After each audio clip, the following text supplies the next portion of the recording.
it is, एक minute,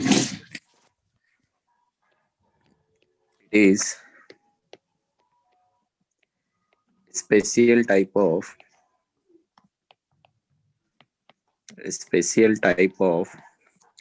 covalent bond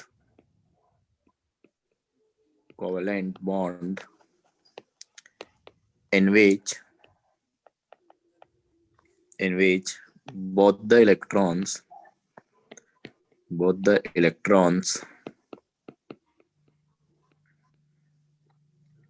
are given by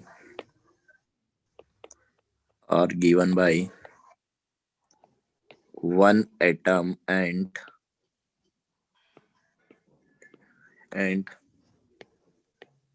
accepted by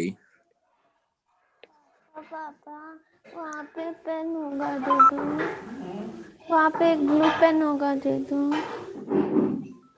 accepted by another atom of covalent bond in which both electrons are एक bond में क्या होते हैं, 2 electrons होते हैं, तो उन इलेक्ट्रॉन्स की बात कर रहा है कि both electrons are given by one atom and accepted by another atom. तो देखो अपन नॉर्मल कोवलेंट बॉन्ड की बात करते हैं तो वहां पे अपन क्या लिखते हैं कि अपने पास एक एटम है ए, ये अपना एक इलेक्ट्रॉन लेके आया, दूसरा एटम है बी, वो अपना एक इलेक्ट्रॉन लेके आया, दोनों ने इलेक्ट्रॉन की शेयरिंग कर ली और इक्वल शेयरिंग ऑफ इलेक्ट्रॉन से अपने पास क्या बन गया, कोवलेंट बॉन्ड बन गया। तो ये अपने पास क्या हो जाएगा, कोवलेंट बॉन्ड की अगर अपन बात करते हैं तो इक्वल शेयरिंग से बनता है कि अगर सिंगल बॉन्ड है तो सिंगल बॉन्ड मतलब वहां पे 2 इलेक्ट्रॉन रहेंगे, दोनों इलेक्ट्रॉन में से दोनों एटम मतलब एक एक इलेक्ट्रॉन लेके आएंगे, तो equal sharing of electrons. Define में अपन ऐसे किया था, कोवलेंट बॉन्ड मतलब इक्वल शेयरिंग ऑफ इलेक्ट्रॉन से बनेगा ऑफ इलेक्ट्रॉन्स। लेकिन यहाँ पे अपन ये बोल रहे हैं कि जब अपन कोऑर्डिनेट बॉन्ड की बात करेंगे तो कोऑर्डिनेट बॉन्ड में अपन क्या बोल रहे हैं कि कोऑर्डिनेट बॉन्ड में अपने पास जब भी अपन एक बॉन्ड की बात करते हैं तो एक बॉन्ड मतलब 2 इलेक्ट्रॉन है वहां पे, ठीक है, 2 इलेक्ट्रॉन का शेयरिंग है 2 एटम्स के बीच। तो कोवलेंट बॉन्ड में तो अपन ने बोल दिया कि दोनों में से एक इलेक्ट्रॉन ए से आ रहा है और एक इलेक्ट्रॉन अपने पास बी से आ रहा है और दोनों ने इन इलेक्ट्रॉन्स की शेयरिंग कर ली, तो उसको अपन बोल दे रहे क्या, कोवलेंट बॉन्ड। लेकिन कोऑर्डिनेट बॉन्ड में अपने पास क्या हो रहा है कि यहाँ पे अपने पास जो एक एटम है वो 2 इलेक्ट्रॉन लेके आएगा और दूसरा एटम अपने पास ऐसे आ जाएगा खाली हाथ। तो बी के पास अपने पास कह रहे हैं कि इसके पास वैकेंट ऑर्बिटल है। वेटिंग रूम में सर। हाँ, अपने पास क्या होता है, जो बॉन्ड के दोनों इलेक्ट्रॉन होते हैं वो दोनों इलेक्ट्रॉन अपने पास एक ही एटम से आते हैं। जैसे अपने पास यहाँ पे ए के पास 2 इलेक्ट्रॉन है, दैट इज लोन पेयर, तो ए क्या करेगा, अपना जो लोन पेयर है वो बी के वैकेंट ऑर्बिटल में कोऑर्डिनेट कर देगा। कोऑर्डिनेट करने का मतलब डोनेट कर देगा, ठीक है। तो इस तरीके से अपने पास कोऑर्डिनेट बॉन्ड बनता है कि अपने पास एक एटम के पास रहेंगे 2 इलेक्ट्रॉन और दूसरे के पास रहेगा वैकेंट ऑर्बिटल। तो जिसके पास क्या है, लोन पेयर है, जिसके पास इलेक्ट्रॉन है 2, वो अपने पास क्या करेगा दूसरे एटम को अपना लोन पे डोनेट कर देगा, मतलब वो दोनों इलेक्ट्रॉन को शेयरिंग में डाल देगा। इस तरीके से अपने पास कुछ है, ठीक है। तो अपन कोऑर्डिनेट बॉन्ड को कोवलेंट बॉन्ड से रिप्लेस कर सकते हैं, मतलब अपन ऐसा एक्सप्लेन करते हैं कि बेसिकली कोऑर्डिनेट बॉन्ड कुछ नहीं है, कोवलेंट बॉन्ड ही है। वहां पे एक्चुअल में हुआ क्या है, तो इसको तुम ऐसे कुछ हेडिंग डाल के लिख लो कि कोऑर्डिनेट हाउ टू रिप्लेस, ऐसे लिख लो, how to replace coordinate bond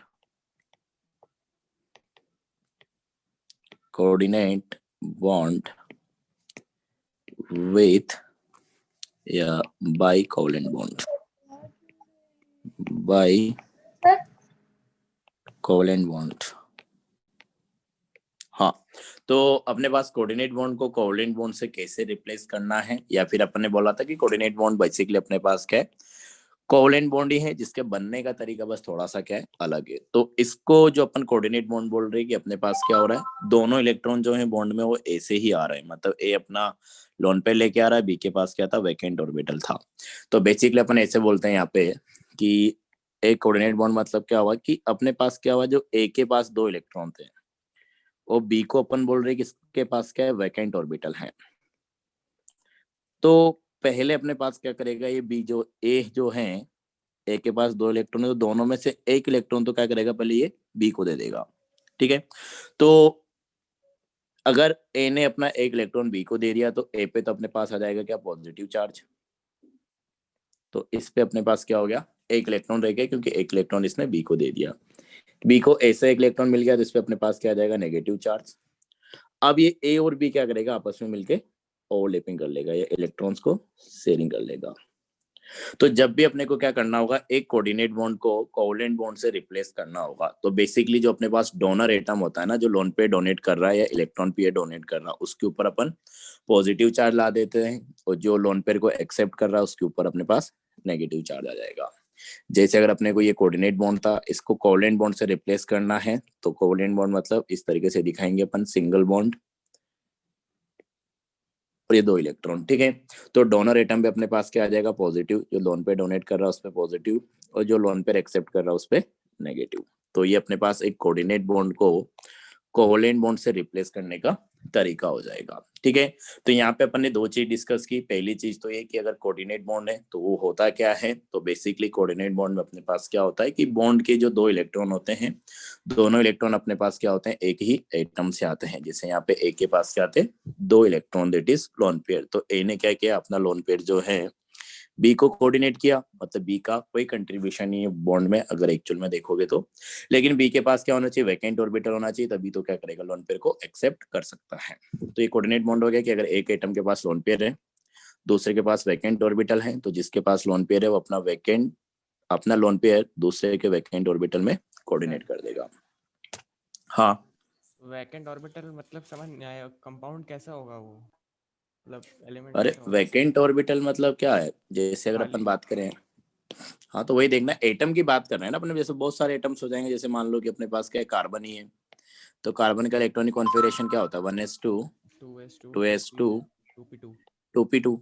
तो 1s अपने पास कम्प्लीटली फील्ड है, 2s अपने पास कम्प्लीटली फील्ड है, लेकिन 2p को अगर देखोगे तो 2p सबसेल मतलब अपने पास क्या हो गया, 3 ऑर्बिटल हो गए।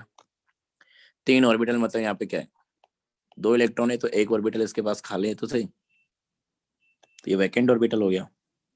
अच्छा। हाँ, तो जो दूसरा एटम अगर कोऑर्डिनेट बॉन्ड बनेगा, तो एक ऐसा एटम आता है जिसके पास लोन पेयर, तो इसके इस ऑर्बिटल में क्या करेगा, अपना लोन पेयर कोऑर्डिनेट करेगा। जी सर, ठीक है। समझ में आया क्या अभी? Yes sir. तो ये मतलब है वैकेंट ऑर्बिटल का। तो ये है अपने पास कोऑर्डिनेट बॉन्ड की, कोऑर्डिनेट बॉन्ड में अपने पास एक एटम के पास 2 इलेक्ट्रॉन रहेंगे, दैट इज लोन पेयर, और दूसरे के पास क्या रहेगा, वैकेंट ऑर्बिटल रहेगा। तो जिसके पास लोन पेयर है वो दूसरे एटम के वैकेंट ऑर्बिटल में अपने लोन पेयर कोऑर्डिनेट कर देगा, मतलब दोनों इलेक्ट्रॉन को शेयर कर लेंगे, जो 2 इलेक्ट्रॉन थे उनको।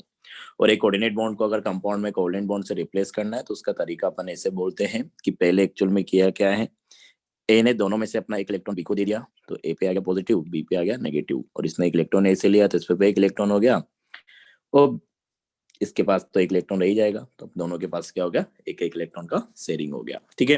तो एक कंपाउंड लेते हैं, उसे एग्जांपल से अपन समझते हैं कि कहाँ पे कोऑर्डिनेट बॉन्ड बनेगा और किस तरीके से अपने को पता चलेगा कि कैसे कोऑर्डिनेट बॉन्ड बनाना है और कैसे नहीं बनाना है। तो देखो, कोऑर्डिनेट बॉन्ड में मैंने देखा है, मतलब बच्चों को दिक्कत होती है, मतलब एकदम से दिखता नहीं है, और किसी को भी नहीं दिखता होती, प्रैक्टिस के ऊपर आता है। तो एकदम से मॉलिक्यूल को देख के नहीं पता चल पाता है कि यहाँ पे कोऑर्डिनेट बॉन्ड बनेगा या नहीं बनेगा। तो मैं जब भी पढ़ाता हूँ तो बेसिकली कोशिश करता हूँ कि जितने भी एग्जांपल्स अपन लेंगे या अपने यूज में आएंगे, वो सारे एग्जांपल्स अपन यहाँ पे डिस्कस कर लेंगे। तो पहला एग्जांपल अगर अपन ले रहे हैं क्या, HNO3, तो 2-3 बार प्रैक्टिस करोगे तो फिर ध्यान में रह जाएगा कहाँ कहाँ पे था अपने पास कोऑर्डिनेट बॉन्ड आ रहा है। तो HNO3 की अगर अपन बात करें, तो यहाँ पे अपने पास सेंट्रल एटम सर क्या ये है, याद ही करने पड़ेंगे कहाँ कहाँ आ रहे हैं। नहीं तरीका मैं बताऊंगा ना कैसे हैं, ओके लेकिन सर। हर मॉलिक्यूल में चेक करोगे उससे अच्छा ना कि अपन सारे एक साथ लिख ले, तो थोड़ा रटना नहीं है, लेकिन मतलब वो आइडिया रहता है कि हाँ इसमें कोऑर्डिनेट बॉन्ड बनता है, अगर 1-2 बार प्रैक्टिस कर लोगे तो ये है मेरा कहने का मतलब। Okay sir. हाँ, बाकी मैं बताऊंगा इसे कैसे पता चलेगा कि कोऑर्डिनेट बॉन्ड कहाँ पे बनाना है या कहाँ पे नहीं बनाना है। तो नाइट्रोजन अपने पास सेंट्रल एटम हो गया। अब नाइट्रोजन के पास अपने पास क्या है, 5 वैलेंस इलेक्ट्रॉन है, तो ये 5 वैलेंस इलेक्ट्रॉन हो गए, ठीक है। और अगर HNO3 की अगर अपन बात करें, तो HNO3 अपने पास क्या है, एक ऑक्सी एसिड है, ऑक्सी एसिड है मतलब इसमें अपने पास क्या है, एक एसिडिक हाइड्रोजन है। तो ऑक्सी एसिड के लिए अपन ने बोला था कि जितने एसिडिक हाइड्रोजन रहेंगे उतने ऑक्सीजन को अपन सिंगल बॉन्ड OH से कनेक्ट करेंगे। तो ये अपने पास आ जाएगा OH, एक ऑक्सीजन तो कनेक्ट हो गया। अभी 2 ऑक्सीजन और बचे हुए हैं। अब अगर 2 ऑक्सीजन को मैं क्या करूं, 4 इलेक्ट्रॉन है डबल बॉन्ड से कनेक्ट कर दूं कि ये ऑक्सीजन में अपने पास डबल बॉन्ड, ये ऑक्सीजन में अपने पास डबल बॉन्ड। तो दिखने में तो तुमको लग रहा है कि सही बना है, लेकिन यहाँ पे अगर देखोगे कि जो नाइट्रोजन है अपने पास सेंट्रल एटम, नाइट्रोजन ने अपने पास बना लिए कितने, 5 बॉन्ड, 2 3 4 एंड 5। तो 5 बॉन्ड का मतलब नाइट्रोजन के पास कितने इलेक्ट्रॉन हो गए, 10 इलेक्ट्रॉन्स। नाइट्रोजन कभी भी 5 बॉन्ड नहीं बना सकता। क्यों नहीं बना सकता है, क्योंकि नाइट्रोजन अपने पास क्या है, सेकंड पीरियड का एलिमेंट है। इसको समझना, सेकंड पीरियड एलिमेंट है। तो सेकंड पीरियड एलिमेंट है तो अपने पास इसके पास क्या हो जाएगा, सेकंड सेल जो है वैलेंस सेल हो जाएगा। तो अगर अपन बात करें कि वैलेंस सेल कौन सा रहेगा, इसके लिए वैलेंस सेल अपने पास रहेगा सेकंड सेल। और सेकंड सेल में अपने पता है कि कौन कौन से सब सेल आते हैं, 2s सब सेल आता है और 2p सब सेल आता है। 2s सब सेल में अपने पास 2 इलेक्ट्रॉन आ सकते हैं, 2p सब सेल में अपने पास 6 इलेक्ट्रॉन आ सकते हैं। तो जब भी अपने पास एक सेकंड पीरियड का एलिमेंट रहेगा तो एक सेकंड पीरियड का एलिमेंट मैक्सिमम 8 इलेक्ट्रॉन होल्ड कर सकता है। तो मैक्सिमम 8 इलेक्ट्रॉन इसके पास आ सकते हैं।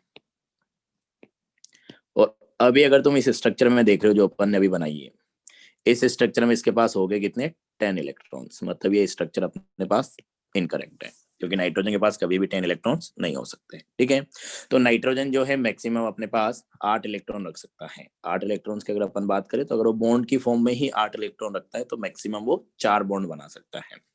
तो अगर अपन बात करें कि मैक्सिमम वैलेंसी, वैलेंसी मतलब होता है कितने बॉन्ड उसने बना रखे हैं मॉलिक्यूल में। अगर तुमसे पूछे कि गिवन मॉलिक्यूल में किसी एटम का वैलेंसी पूछ लिया जाए तो वैलेंसी का मतलब होता है कि उस मॉलिक्यूल में एटम ने कितने बॉन्ड बना रखे हैं। तो नाइट्रोजन का मैक्सिमम वैलेंसी किसी भी मॉलिक्यूल में 4 आ सकती है, क्योंकि अपने पास नाइट्रोजन जो है मैक्सिमम 8 इलेक्ट्रॉन रख सकता है। तो 8 इलेक्ट्रॉन मतलब 4 बॉन्ड रखेगा, तो उसमें क्या हो जाएगा, अल्टीमेटली 8 ही इलेक्ट्रॉन हो जाएंगे। तो जब भी अपने पास कोई भी सेकंड पीरियड का एलिमेंट आएगा ना, तो ये अपने पास ऐसा नहीं कि नाइट्रोजन के लिए ही है। और कोऑर्डिनेट बॉन्ड की पॉसिबिलिटी अपने को सिर्फ सेकंड पीरियड का जब सेंट्रल एटम आता है तभी अपने को चेक करनी पड़ती है। तो सेकंड पीरियड का एलिमेंट अपने पास आएगा तो वहां पे वैलेंस सेल अपने पास क्या है, सेकंड सेल है। और सेकंड सेल में जो है मैक्सिमम 8 इलेक्ट्रॉन आ सकते हैं। तो अगर सेकंड सेल में अगर मैक्सिमम 8 इलेक्ट्रॉन आ सकते हैं तो अपने पास सेकंड पीरियड का element max to max 4 bond बना सकता है। इससे ज्यादा बॉन्ड वो कभी भी नहीं बना पाएगा। तो नाइट्रोजन ने 5 बॉन्ड बना लिया, 10 इलेक्ट्रॉन हो गया, मतलब ये तो पॉसिबिलिटी यहाँ पे नहीं है। तो जब भी तुम्हारे पास क्या रहे, सेकंड पीरियड का एलिमेंट रहे, तो तुमको वहां पे ध्यान रखना है कि कहीं कोऑर्डिनेट बॉन्ड तो नहीं बन रहा है। तो वो कैसे चेक करेंगे, अब अपन उसके ऊपर आते हैं। तो अपने पास HNO3 था। सर ये स्ट्रक्चर गलत है, क्या चीज, स्ट्रक्चर गलत है ये। हाँ वही तो बोल रहे। तो Yes. अगर HNO3 की अपन बात करें तो HNO3 में अपने पास नाइट्रोजन सेंट्रल एटम है, जो कि अपने पास क्या है, सेकंड पीरियड का एलिमेंट है। ठीक है, तो जब भी सेकंड पीरियड का सेंट्रल एटम आए ना तो वहां पे कोऑर्डिनेट बॉन्ड बनने की पॉसिबिलिटी रहेगी, बाकी जगह नहीं रहेगी। क्यों नहीं रहेगी उसको अपन डिस्कस करेंगे। तो जब भी सेकंड पीरियड का सेंट्रल एटम आ जाए तो तब तुमको क्या करना है, जैसे जैसे तुम बॉन्ड जोड़ते जाओ ना उसके साथ, वैसे वैसे उसके पास टोटल कितने इलेक्ट्रॉन्स हो गए उसको काउंट करते जाओ। देखो किस तरीके से कि अपने पास यहाँ पे ऑक्सी एसिड था तो एक एसिडिक हाइड्रोजन था। तो एक एसिडिक हाइड्रोजन मतलब अपने पास एक अपने पास ऑक्सीजन कनेक्ट हो गया एज OH। तो जैसे ही OH कनेक्ट हुआ इसके पास इलेक्ट्रॉन कितने हो जाएंगे, अब 6, क्योंकि 5 थे, एक इलेक्ट्रॉन अपने Yes, पास sir. बॉन्ड से मिल गया, 6 हो गए।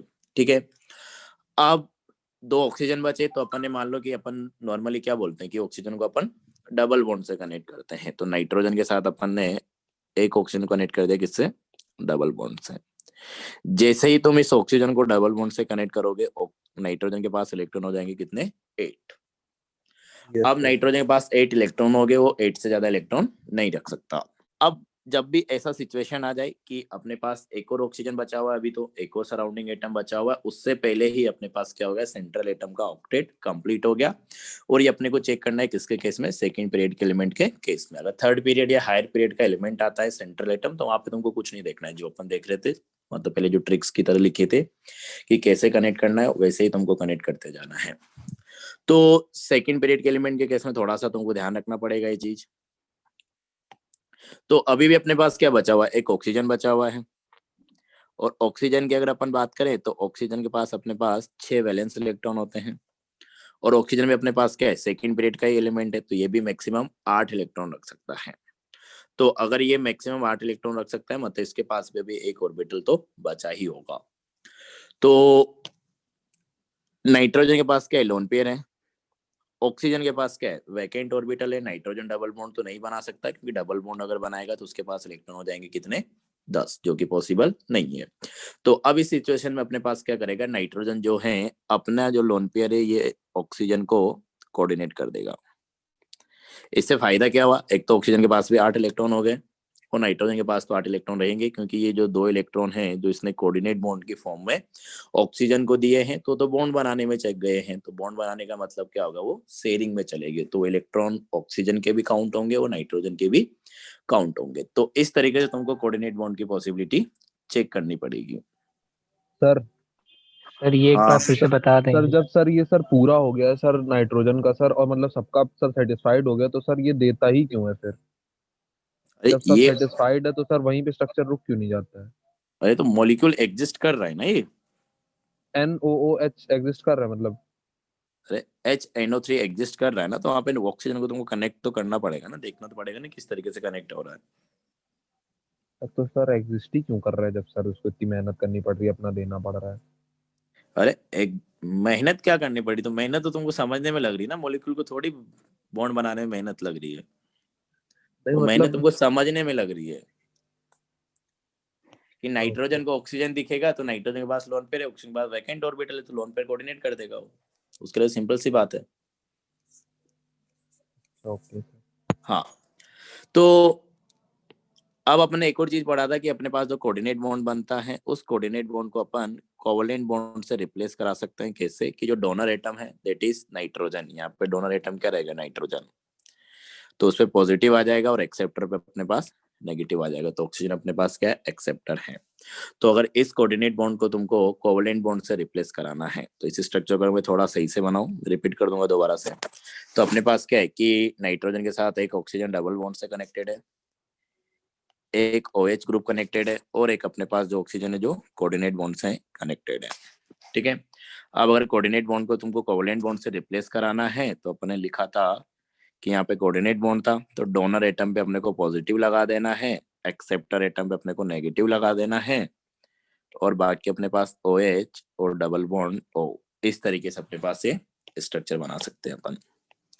तो कोऑर्डिनेट बॉन्ड की फॉर्म में भी रिप्रेजेंट कर सकते हो तुम, और इस तरीके से भी रिप्रेजेंट कर सकते हो। ये -2 रिप्रेजेंटेशन भी सही है, ये रिप्रेजेंटेशन भी सही है।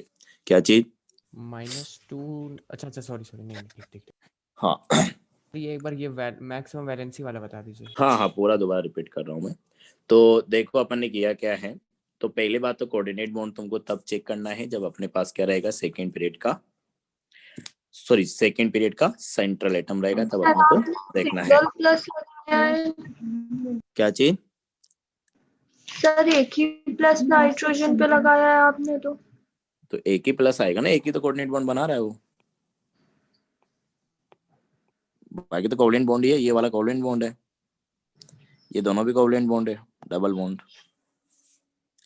कोऑर्डिनेट बॉन्ड आएगा तब अपन प्लस माइनस लिखेंगे ना, कि जो कोऑर्डिनेट बॉन्ड में लोन पे डोनर है, तो नाइट्रोजन लोन पे डोनर है, तो इस पे पॉजिटिव लगा दिया, जो एक्सेप्टर है उस पे नेगेटिव लगाएंगे। ये तो बोला था अपन ने कि जो कोऑर्डिनेट बॉन्ड में लोन पे डोनर होगा उस पे पॉजिटिव आएगा, और जो एक्सेप्टर एटम होगा उसके पास नेगेटिव आएगा। और अपन यहाँ पे समझने की कोशिश की थी किस तरीके से अपन ये चीज बोल रहे हैं।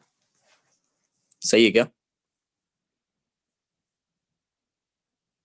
अरे एक ही इलेक्ट्रॉन जाएगा खाली। हाँ, एक ही इलेक्ट्रॉन जा रहा है तो एक ही तो पॉजिटिव आएगा। अरे यहाँ पे यही तो बोला था अपन ने, देखो कि अपने पास जो ये कोऑर्डिनेट बॉन्ड आ गया कि A ने अपना लोन पेयर दिया किसको, B को, तो अपन ने बोला कि कोऑर्डिनेट बॉन्ड को अगर कोवलेंट बॉन्ड से रिप्लेस करना है तो अपन ऐसा कुछ सोच रहे हैं कि अपने पास क्या है, पहले ए ने अपना एक इलेक्ट्रॉन दिया किसको, बी को, तो ए ने अगर अपना एक इलेक्ट्रॉन एक बी को दिया तो ए पे तो आ गया अपने पास पॉजिटिव और बी पे आ गया अपने पास क्या, नेगेटिव, और इसको एक इलेक्ट्रॉन भी मिल गया। तो अब ए के पास भी एक इलेक्ट्रॉन है, बी के पास भी एक इलेक्ट्रॉन है, तो अपन ने क्या किया, दोनों में बॉन्ड बना दिया। तो डायरेक्ट याद करने के लिए मैंने बताया वो तो कि अपने पास जब भी कोऑर्डिनेट बॉन्ड आएगा जो डोनर एटम है उस पे तुमको पॉजिटिव लगा देना है, और जो एक्सेप्टर एटम है लोन पेयर एक्सेप्टर उस पे नेगेटिव लगा देना है, अगर तुमको कोऑर्डिनेट बॉन्ड को कोवलेंट बॉन्ड से रिप्लेस कराना है तो। ठीक है क्या ये? Yes sir.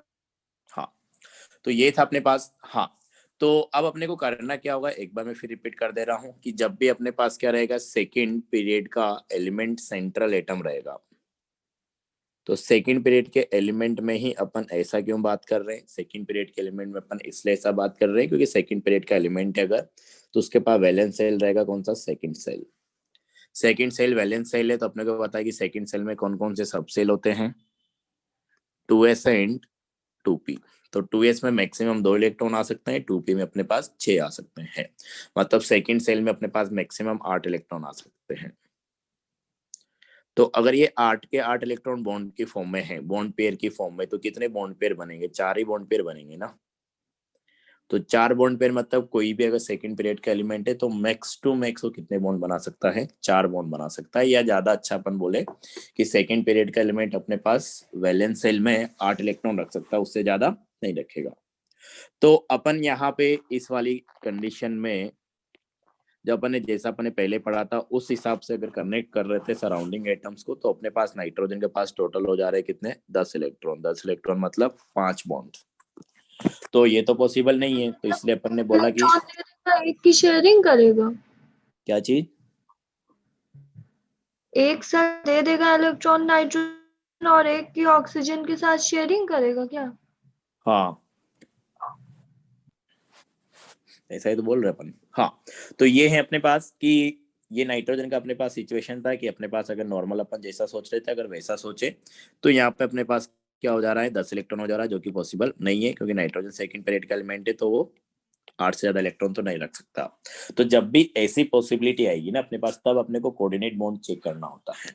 तो कोऑर्डिनेट बॉन्ड चेक करने के लिए अपन क्या बोलेंगे, मैंने यहाँ पे बताया था, इसको मैं दोबारा रिपीट कर देना वापस, कि अपने पास जैसे नाइट्रोजन हो गया, तो नाइट्रोजन मतलब अपने पास क्या है कि 5 वैलेंस इलेक्ट्रॉन है, और HNO3 के लिए अपन स्ट्रक्चर बनाना चाह रहे हैं, तो HNO3 मतलब अपने पास क्या है, हाइड्रोजन जो है ये अपने पास क्या है, एसिडिक हाइड्रोजन है, क्योंकि HNO3 अपने पास ऑक्सी एसिड है, तो जितने एसिडिक हाइड्रोजन होते हैं उतने ऑक्सीजन को अपन HOH कनेक्ट करते हैं। तो मैं ये बोल रहा हूँ कि जब भी सेकंड पीरियड का एलिमेंट अगर तुम्हारे पास सेंट्रल एटम आता है ना, तो तुम उसके साथ एक एक करके बॉन्ड अटैच करते जाओ, या फिर मैं बोलूँ कि एक एक करके सराउंडिंग एटम को अटैच करते जाओ, और जो टोटल इलेक्ट्रॉन हो जा रहे हैं उनके काउंट करते जाओ, कि जैसे अपन ने पहला लगाया क्या, OH,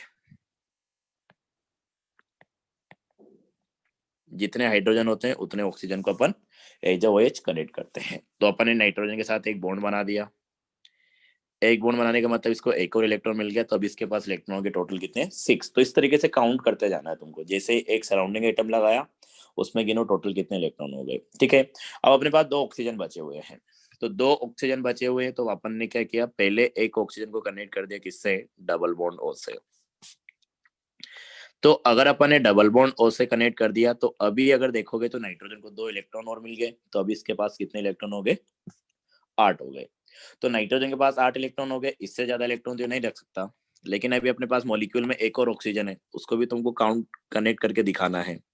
तो जब भी ऐसा सिचुएशन आ जाए कि अपने पास नाइट्रोजन जो है सेंट्रल एटम जो है सेकंड पीरियड का, वो पहले ही ऑक्टेट कंप्लीट कर ले सारे सराउंडिंग एटम के कनेक्ट होने से पहले, तो जो बाकी बचे हुए सराउंडिंग एटम है ना, वो किससे कनेक्ट होंगे, कोऑर्डिनेट बॉन्ड से कनेक्ट होंगे। ये मैं बोलना चाह रहा हूँ कि जैसे अपन ने यहाँ पे एक OH कनेक्ट किया तो नाइट्रोजन के पास 6 इलेक्ट्रॉन हो गए, फिर दूसरा ऑक्सीजन अपन ने डबल बॉन्ड O से कनेक्ट किया तो अपने पास नाइट्रोजन के पास 8 इलेक्ट्रॉन हो गए। तो अभी भी अपने पास एक ऑक्सीजन बचा हुआ है मॉलिक्यूल में, और नाइट्रोजन जो था सेंट्रल एटम था उसका ऑक्टेट कंप्लीट हो गया। तो जब भी ऐसा सिचुएशन आएगा कि सेंट्रल एटम का ऑक्टेट पहले ही कंप्लीट हो जाए, लेकिन कंडीशन अपने पास है कि सेंट्रल एटम जो है वो सेकंड पीरियड का होना चाहिए। ठीक है, तो ऑक्टेट कंप्लीट हो गया मतलब उसके पास 8 इलेक्ट्रॉन आ गया और 8 से ज्यादा वो रख नहीं सकता। तो ये जो बचा हुआ ऑक्सीजन है ये अपने पास कनेक्ट तो रहेगा ना अगर मॉलिक्यूल में है तो तब अपने को सोचना है कि वहां पे क्या बनेगा, कोऑर्डिनेट बॉन्ड बनेगा। तो कोऑर्डिनेट बॉन्ड में अपन क्या बोल रहे थे, जैसे मैं इसको कोवलेंट की फॉर्म में ही समझाऊं कि अभी अपने पास क्या करेगा, नाइट्रोजन अपना एक इलेक्ट्रॉन ऑक्सीजन को देगा पहले, तो ऑक्सीजन को एक इलेक्ट्रॉन मिल गया ही, तो नाइट्रोजन में अपने पास क्या आ गया, पॉजिटिव, जो प्लस माइनस से बोल रहा था, और ऑक्सीजन पे क्या आ गया, नेगेटिव। अब अगर देखोगे तो नाइट्रोजन अपना जो एक इलेक्ट्रॉन बचा था बॉन्ड डोनेट करने के बाद, सॉरी इलेक्ट्रॉन डोनेट करने के बाद, और ऑक्सीजन को जो एक एक्स्ट्रा इलेक्ट्रॉन मिला है, ये दोनों आपस में क्या करेंगे, बॉन्ड बना लेंगे। तो इसी तरीके से अपने पास क्या बन जा रहा है, दूसरा बॉन्ड बनेगा। तो यहाँ से फायदा ये हुआ कि नाइट्रोजन के पास क्या रहेंगे, 8 के 8 ही इलेक्ट्रॉन रह गए, क्योंकि जो नाइट्रोजन ने ऑक्सीजन को इलेक्ट्रॉन दिया था, ये इलेक्ट्रॉन, इसी इलेक्ट्रॉन से अपने पास क्या बन रहा है, बॉन्ड बन रहा है। तो नाइट्रोजन के पास 8 इलेक्ट्रॉन है, तो उसका भी ऑक्टेट कंप्लीट है, 8 इलेक्ट्रॉन रख सकता था, तो इसके पास 8 ही इलेक्ट्रॉन है। तो अपन यही बोल रहे थे कि अपने पास जब ये वाली सिचुएशन आई और नाइट्रोजन का अपने पास ऑक्टेट कंप्लीट हो गया, तो नाइट्रोजन अपने पास क्या करेगा, जैसे इसको ऑक्सीजन आएगा तो ऑक्सीजन को अपना लोन पेयर कोऑर्डिनेट करेगा, मतलब बॉन्ड में दोनों इलेक्ट्रॉन जो हैं नाइट्रोजन ही देगा, ये कहने का मतलब है। क्योंकि अगर वो ऑक्सीजन के इलेक्ट्रॉन को भी इन्वॉल्व करा लेता है तो उसके पास इलेक्ट्रॉन जो है 8 से ज्यादा हो जाएंगे, जो कि पॉसिबल नहीं है। समझ में आया क्या ये? Yes sir.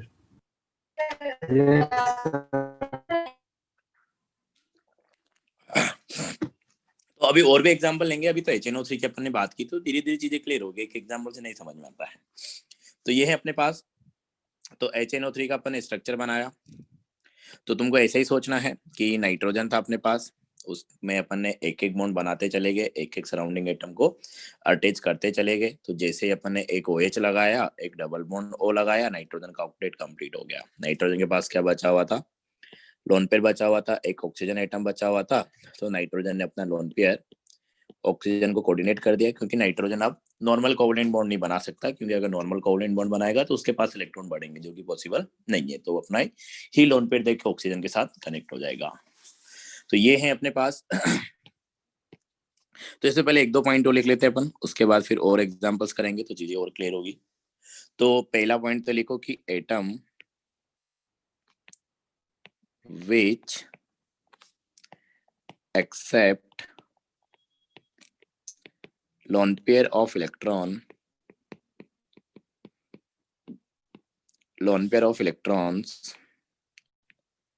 should have vacant orbital, कि जो लोन पेयर एक्सेप्ट कर रहा है उसके पास वैकेंट ऑर्बिटल होना चाहिए, क्योंकि अगर वैकेंट ऑर्बिटल ही नहीं हुआ तो लोन पेयर को रखेगा कहाँ पे। तो नॉन एज, तो इसमें समझने वाली बात क्या है, ये तो होना ही चाहिए, एक्सेप्टर एटम, कि जो लोन पेयर एक्सेप्ट कर रहा है उसके पास वैकेंट ऑर्बिटल होना चाहिए। इसीलिए अपन बोल भी रहे थे कि एक के पास लोन पेयर होगा, दूसरे के पास वैकेंट ऑर्बिटल होगा। तो जिसके पास लोन पेयर है वो वैकेंट ऑर्बिटल वाले में अपना लोन पेयर कोऑर्डिनेट कर देगा, मतलब बॉन्ड में दोनों इलेक्ट्रॉन वही लेके आ रहा है, कहने का मतलब ये है। तो नाम हो गया कोऑर्डिनेट कर दे रहा है या कोऑर्डिनेट बॉन्ड बन जा रहा है। ठीक है, तो ये हो गया अपने। हाँ सर, जो वेकेंट ऑर्बिटल है उसमें सर एक भी इलेक्ट्रॉन नहीं होना चाहिए। हाँ, वैकेंट उसी को तो बोलते हैं। Okay sir. अगर एक इलेक्ट्रॉन हुआ तो हाफ फिल्ड हो जाएगा, और 2 इलेक्ट्रॉन हुए तो फुल्ली फिल्ड हो जाएगा, क्योंकि ऑर्बिटल तो अपने पास 2 इलेक्ट्रॉन रख सकता है ना। तो ऑर्बिटल अपने पास क्या रहेगा, या तो वैकेंट रहेगा कि उसमें एक भी इलेक्ट्रॉन नहीं है, अगर एक इलेक्ट्रॉन आ गया तो एक ऑर्बिटल हाफ फिल्ड हो गया, और 2 इलेक्ट्रॉन आ गए तो अपने पास क्या हो गया, फुल्ली फिल्ड हो गया। क्या जी? ये तो एस के लिए है ना?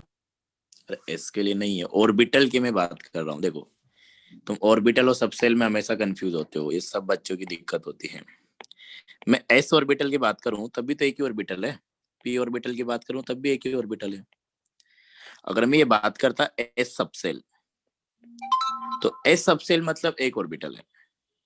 अगर मैं बात करता पी सबसेल, तो पी सबसेल मतलब 3 ऑर्बिटल है, 3 पी ऑर्बिटल है। तो अभी तो मैं पी ऑर्बिटल बोल रहा हूँ ना तुमको, तो मैं पी ऑर्बिटल बोलूं या एस ऑर्बिटल बोलूं, है तो एक ही बॉक्स ना हो। Yes sir. हाँ, तो ऑर्बिटल की अगर अपन बात करें तो ऑर्बिटल या तो वैकेंट होता है या हाफ फिल्ड होता है या फुल्ली फिल्ड होता है। क्योंकि अगर तुम इसमें देखोगे तो या तो अपने पास क्या आएगा, कोई इलेक्ट्रॉन नहीं है तो वैकेंट हो गया, खाली हो। एक ऑर्बिटल में मैक्सिमम 2 इलेक्ट्रॉन आ सकते हैं, पाउली का प्रिंसिपल था ये। तो अगर एक इलेक्ट्रॉन डाल दिया तो तुमने हाफ फिल्ड हो गया, 2 इलेक्ट्रॉन डाल दिया तुमने फुल्ली फिल्ड हो गया। ये तो अपन सबसेल के लिए बोलते हैं कि अगर एक भी इलेक्ट्रॉन नहीं है, पी सबसेल की अगर अपन बात करें तो इसमें एक भी इलेक्ट्रॉन नहीं है तो वैकेंट पी सबसेल है। अगर एक इलेक्ट्रॉन है तो पार्शियली फिल्ड है, क्योंकि एक ऑर्बिटल में इलेक्ट्रॉन आ गए, बाकी 2 अपने पास वैकेंट है। 2 आ गए तब भी अपने पास पार्शियली फिल्ड है, क्योंकि 2 ऑर्बिटल में अपने पास क्या आ गया, इलेक्ट्रॉन आ गए, एक अपने पास अभी भी खाली पड़ा हुआ है। तो पी सबसेल मतलब एक साथ अपन 3 ऑर्बिटल की बात कर रहे हैं। पी ऑर्बिटल मतलब सिर्फ एक ऑर्बिटल की बात कर रहे हैं। एस ऑर्बिटल मतलब सिर्फ एक ही ऑर्बिटल की बात कर रहे हैं। डी ऑर्बिटल मतलब सिर्फ एक ही ऑर्बिटल की बात कर रहे हैं। डी सबसेल मतलब 5 ऑर्बिटल्स की बात कर रहे हैं जिनकी एनर्जी क्या है, सेम है। क्लियर है क्या ये? Yes sir. हाँ, तो इसमें कंफ्यूज मत हुआ करो, और पहले ध्यान से पढ़ा करो क्वेश्चन को भी कि ऑर्बिटल की बात कर रहा है वो, सबसेल की बात कर रहा है, ये तुमको खुद को भी फील होगा, इसमें तुमको कंफ्यूजन होता है। और इसी बात का फायदा जेई वाला उठाता है, वो क्वेश्चन पूछता रहता है इस कंफ्यूजिंग टाइप के। तो ये ध्यान रखा करो। हाँ, तो एटम अपने पास जो लोन पेयर एक्सेप्ट कर रहा है उसके बाद वैकेंट ऑर्बिटल होना चाहिए, और उसको अपन बोलते हैं क्या, एक्सेप्टर एटम। ठीक है, और दूसरा अपन लिख देंगे कि एटम, दूसरा पॉइंट यहाँ लिख रहा हूं मैं, atom which donate lone pair of electrons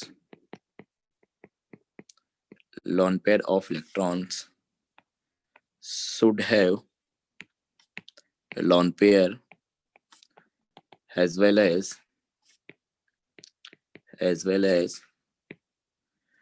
complete octet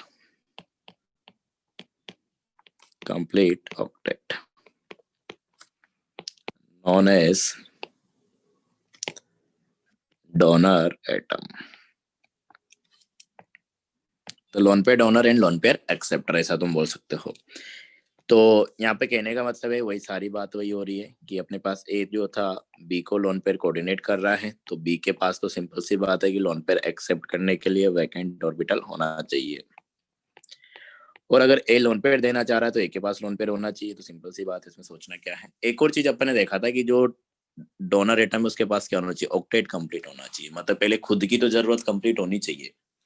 अपन क्या बोलते हैं नॉर्मली कि 8 इलेक्ट्रॉन होता है तो अपने पास स्टेबल इलेक्ट्रॉनिक कॉन्फ़िगरेशन आ जाता है, दैट इज इनर्ट गैस का कॉन्फ़िगरेशन। देखो एक चीज होती है अपने पास, इस चीज को तुम यही समझ लो, नहीं तुमको बहुत कंफ्यूजन होगा कि अपन जब भी किसी भी मॉलिक्यूल की बात करते हैं, किसी भी सिस्टम की बात करते हैं, तो अपन क्या बोलते हैं कि वो स्टेबिलिटी गेन करना चाह रहा है। और बेसिकली अपन क्या करते हैं, जब केमिकल बॉन्डिंग में मॉलिक्यूल्स देखते हैं तो वहां पे अपन 3 तरीके की स्टेबिलिटीज की बात करते हैं। एक तो अपने पास इलेक्ट्रॉनिक कॉन्फ़िगरेशन वाइज स्टेबिलिटी। तो इलेक्ट्रॉनिक कॉन्फ़िगरेशन वाइज स्टेबिलिटी का मतलब होता है कि वो इनर्ट गैस का कॉन्फ़िगरेशन गेन करना चाह रहा है, क्योंकि इनर्ट गैस का कॉन्फ़िगरेशन जो है वो सबसे ज्यादा स्टेबल है।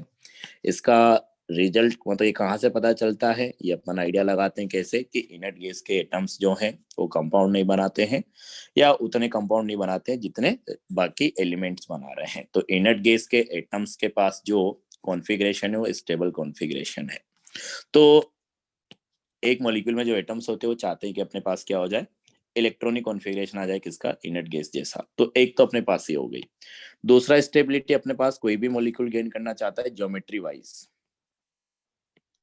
Geometrical stability.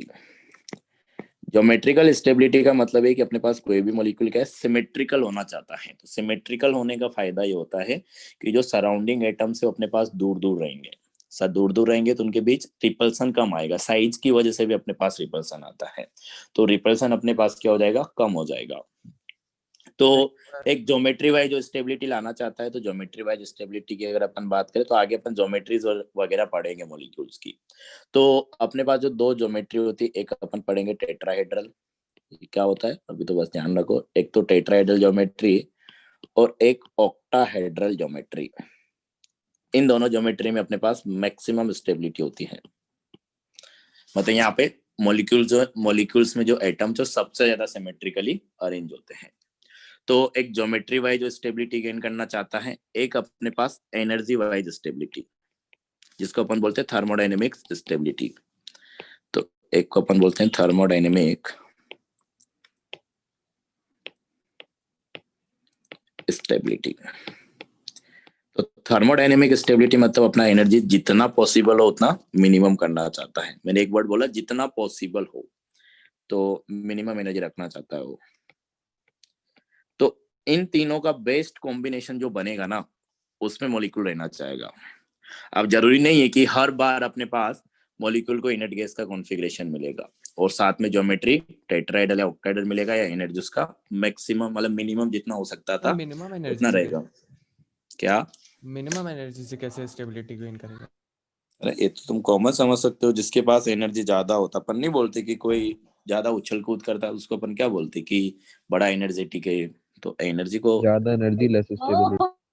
हाँ, अगर एनर्जी कम रहेगी तो एक जगह बैठा रहेगा, बीमार हो जाते हो तो एक जगह बैठे रहते हो तो स्टेबल हो गया। और अगर एनर्जी तुम्हारे पास ज्यादा है, खा पी लिए बढ़िया, तो उछल कूद करते रहते हो। तुम्हारी क्लास में है बहुत सारे बच्चे जिनकी स्टेबिलिटी कम है, तो उनमें एनर्जी ज्यादा है कि नहीं? तो जैसे कि अब नाम तो क्या ले, तुम तो समझदार हो यार। हाँ सर, सब समझदार है सर, आप बिना आगे कहे बढ़ाइए। बेइज्जती कर दिया सर। तो ये है अपने पास। तो कोई भी मॉलिक्यूल होता है ना, तीनों स्टेबिलिटीज में तो जो बेस्ट कॉम्बिनेशन बनेगा ना उसमें रहना चाहता है। तो ये तीन स्टेबिलिटीज होती हैं अपने पास किसी भी मॉलिक्यूल से रिलेटेड।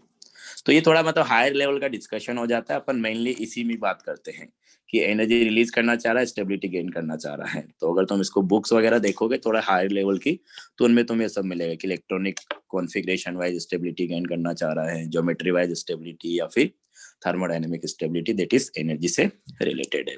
तो तुमको कहीं कहीं पे कंफ्यूजन हो जाएगा, कहीं पे मैं बोल देता हूँ सर कि कभी ऐसा हो सकता है सर उसके पास इनर्ट गैस कॉन्फ़िगरेशन ना हो फिर भी वो स्टेबल हो? अरे तो ये तो बहुत सारे मॉलिक्यूल में अपने पास होता है ना। PCl5 में देख लो, PCl5 में अपने कल देखा ना कि ऑक्टेट एक्सपेंड हो जाता है। अच्छा फास्फोरस के हाँ पास कितने इलेक्ट्रॉन मिलेंगे? 10। तो इनर्ट गैस का कॉन्फ़िगरेशन नहीं है। सर, ये मतलब और दूसरी स्टेबिलिटीज की वजह से होता है ना? हाँ बिल्कुल। तो वही तो बोला मैंने, इन तीनों में से जो बेस्ट कॉम्बिनेशन बनेगा ना उसमें मॉलिक्यूल रहेगा। अब वो अपने को अलग अलग मॉलिक्यूल के ओके लिए अलग सर। अलग सिचुएशन रहेगी, तो अपन उसको बता नहीं सकते। तो क्योंकि केमिस्ट्री में बहुत सारे मॉलिक्यूल्स है, तो ये भी नहीं है कि सबके लिए याद कर लोगे। तो ये है थोड़ा केमिस्ट्री में ऐसा रहता है याद करने वाला या चीजें। तो मैं ये इसलिए बता दिया कि ताकि तुमको कंफ्यूजन ना हो, क्योंकि बहुत जगह टीचर्स मत ऐसे बताते नहीं। जनरली अपन 11th के एनसीईआरटी में देखोगे तो वहां पे भी ये सब नहीं दिया हुआ है, तो उसमें नहीं जाना चाहता है टीचर। लेकिन तुम ध्यान रखना कि इन तीनों का अपने पास कॉम्बिनेशन बनता है। तो मैं बहुत जगह होगा कि अपने पास इनर्ट गैस का कॉन्फ़िगरेशन आ गया इसलिए स्टेबल हो गया, कहीं पे मैं बोल दूंगा कि सिमेट्रिक मॉलिक्यूल हो गया इसलिए स्टेबिलिटी आ गई उसकी ज्यादा, या कहीं पे तुमको बोल दिया जाएगा कि एनर्जी कम हो जाती है उस केस में इसलिए सबसे ज्यादा स्टेबल है। तो ये तीनों से रिलेटेड ही आएगा जहां पे भी डिस्कशन होगा। तो ये है अपने पास। तो अपन इसकी बात कर रहे थे, वापस इसी पे आ जाते हैं। हाँ बोलो। सर एक डाउट है सर, जो उसमें आपने n बताया था सर, उसमें कहाँ एक खाली है सर ऑर्बिटल, p ऑर्बिटल किसमें? सर? जो n बताया था ऊपर, नाइट्रोजन। तो नाइट्रोजन के पास लोन क्यों वो खाली रहेगा? वो तो लोन पे डोनेट कर रहा है ना। ऑक्सीजन के पास होना चाहिए खाली, एक्सेप्ट तो ये कर रहा है ना यार लोन पेयर। अच्छा, तो तो गलत ऑक्सीजन का देख लिया। कॉन्फ़िगरेशन लिखो।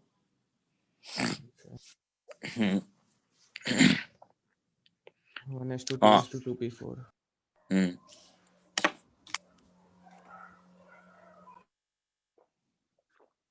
सर इसके पास भी तो एक भरा होगा, एक में एक क्लॉकवाइज स्पिन में भरा होगा ना? हम्म अब इसमें ऐसा होगा, थोड़ा सा आगे अब तुम बढ़ गए हो। यहाँ पे वो 1s2 2s2 2p4, तो एकदम सही सोच रहे हो तुम। तो अपने पास जो 2p4 है, अपन ये ऐसी चीजें पीपीटी में डिस्कस करेंगे वैसे। तो अपने पास देखो यहाँ पे क्या है, 2p4 आ गया। तो 2p4 अगर देखोगे तो अपने पास वास्तव में होता ऐसे है। तो इसके बाद अगर देखोगे तो अभी वैकेंट ऑर्बिटल नहीं है, लेकिन अपने पास क्या करेगा वही मॉलिक्यूल अपने कंडीशन के हिसाब से, जब भी दो एटम्स एक दूसरे को अप्रोच करते हैं, एक दूसरे के पास आते हैं, तो एनर्जी रिलीज होता है। तो एनर्जी का तो कोई रोल नहीं कि कहाँ से एनर्जी आएगा कहाँ से नहीं आएगा। तो ये अपने पास क्या करेगा, इसको कोऑर्डिनेट बॉन्ड बनाना है तो अपना इस एक इलेक्ट्रॉन को उठा के इसमें डाल देगा, और उसके लिए जो एनर्जी चाहिए होगी वो, जब भी दो एटम्स एक दूसरे के पास आ रहे हैं तो एनर्जी तो रिलीज हो ही रही है, तो वैकेंट ऑर्बिटल बनवा लेगा। तो ये होगा अपने पास। कभी कभी अगर अपने पास मान लो कि एटम्स को ज्यादा बॉन्ड बनाने होते हैं ना, तो ये जो पेड इलेक्ट्रॉन है इनको अनपेड भी करा देता है दूसरी ऑर्बिटल में डाल के। तो ये भी अपन आगे पढ़ेंगे इसमें, वीबीटी जब पढ़ेंगे तब। रिलीज क्यों होती है?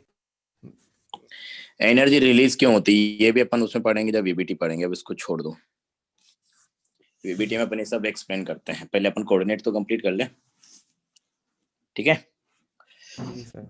हाँ तो ये था अपने पास कि जो एटम डोनेट करेगा लोन पेयर उसको लोन पेयर डोनर बोलेंगे, जो एक्सेप्ट करेगा उसको एक्सेप्टर बोलेंगे। तो एक्सेप्ट करने वाले के पास वैकेंट ऑर्बिटल होना चाहिए और डोनेट करने वाले के पास लोन पेयर होना चाहिए, और साथ के साथ अपन ने कंडीशन लिखी उसका ऑक्टेट कंप्लीट होना चाहिए, मतलब उसकी नीड तो कम से कम कंप्लीट होनी चाहिए खुद की। तो ये कहने का मतलब है। तो ये हो गया अपने पास, इसमें थ्योरेटिकल तो इतना ही लिखना था, बाकी एक दो एग्जांपल्स और लेते हैं अपन। तो एक तो अपन ने HNO3 देख लिया, एक अपन जो आएगा अपने पास देखो O3 ओजोन। अच्छा, जैसे अपन बोलते हैं कि कार्बन के अपने पास 3 एलोट्रोप्स होते हैं, कौन कौन से होते हैं? सर डायमंड, जी। फुलरीन और ग्रेफाइट। ग्रेफाइट। वैसे अपने पास ऑक्सीजन के 2 एलोट्रोप्स होते हैं, कौन कौन से? सर एलिमेंटल फॉर्म और ओजोन। एलिमेंटल फॉर्म और ओजोन, बिल्कुल सही है। तो ये अपने पास ओजोन जो होता है एक एलोट्रोप होता है ऑक्सीजन का, ये ध्यान रखना है तुमको, एलोट्रोप ऑफ ऑक्सीजन।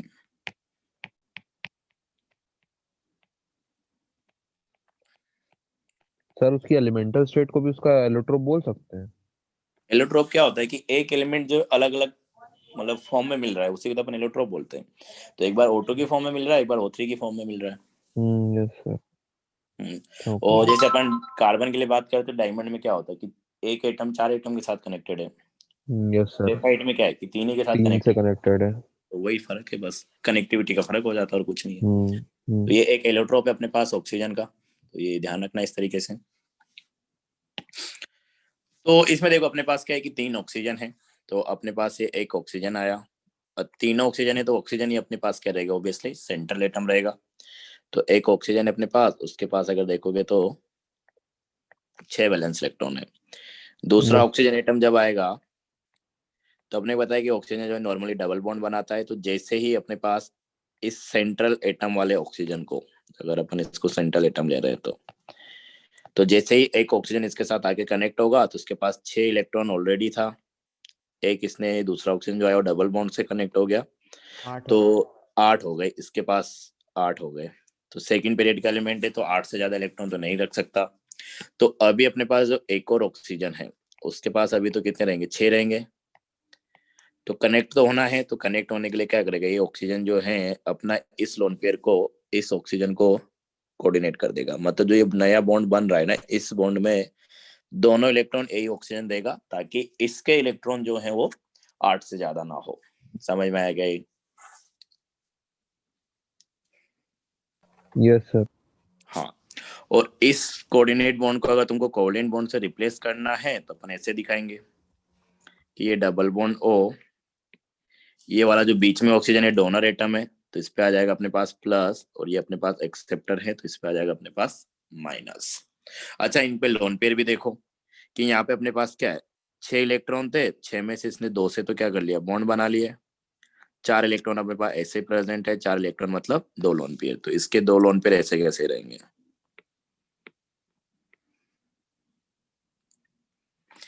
और 2 से इसने बॉन्ड बना लिया, तो टोटल 6 इलेक्ट्रॉन।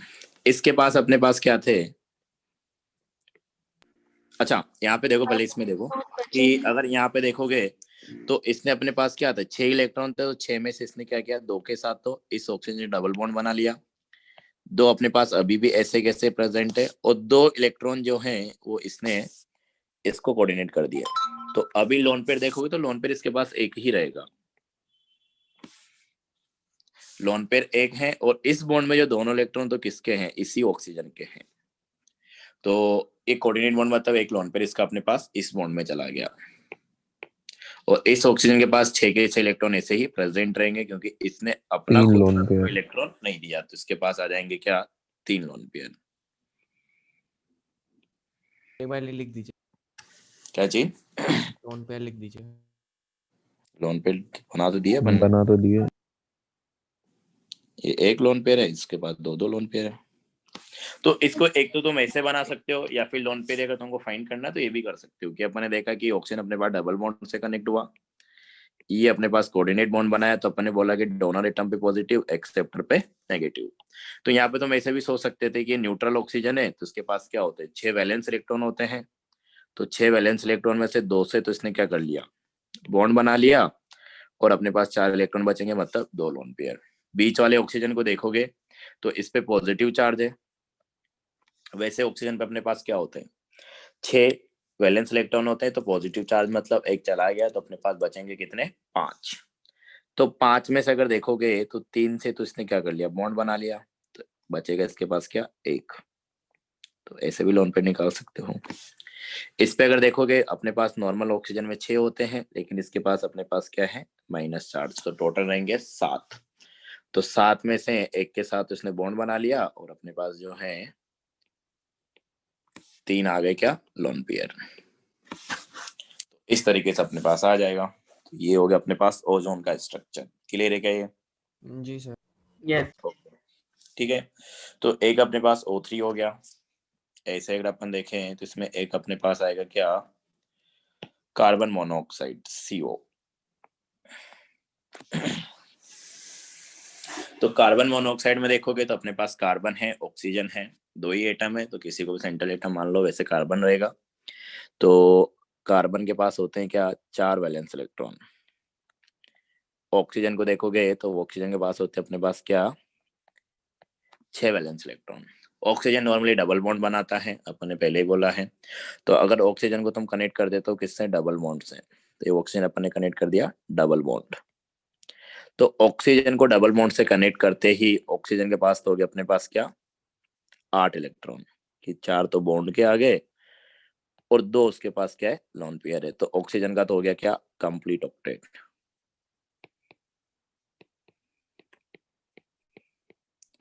कार्बन को अगर देखोगे तो कार्बन के पास क्या है, एक लोन पेयर बचा, क्योंकि इसके पास 4 इलेक्ट्रॉन होते हैं, 2 से इसने डबल बॉन्ड बना लिया, तो डबल बॉन्ड मतलब अभी इसके पास हो गए कितने, 4 इलेक्ट्रॉन।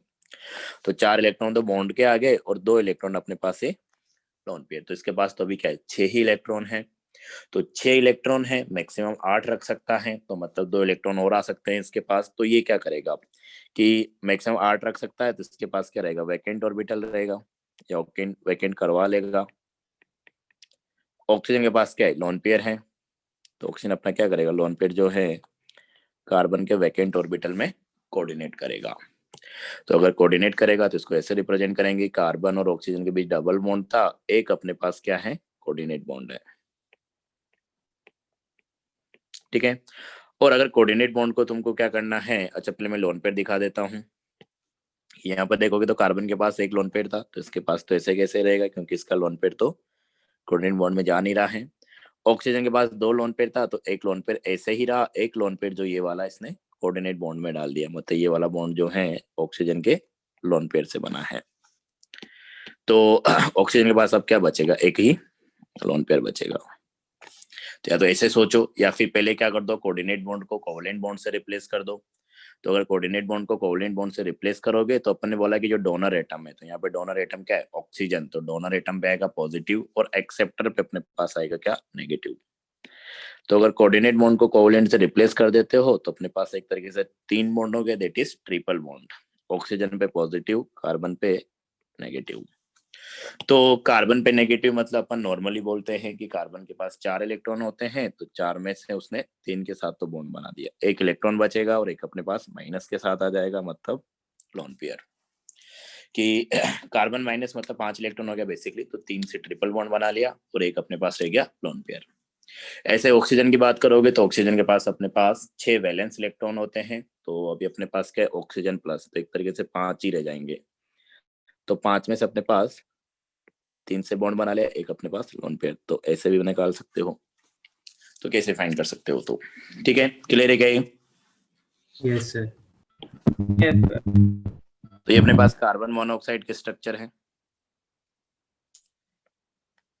ये अपने पास ओजोन के स्ट्रक्चर से, एक कोऑर्डिनेट बॉन्ड के साथ, एक अपने पास कोवलेंट बॉन्ड के साथ।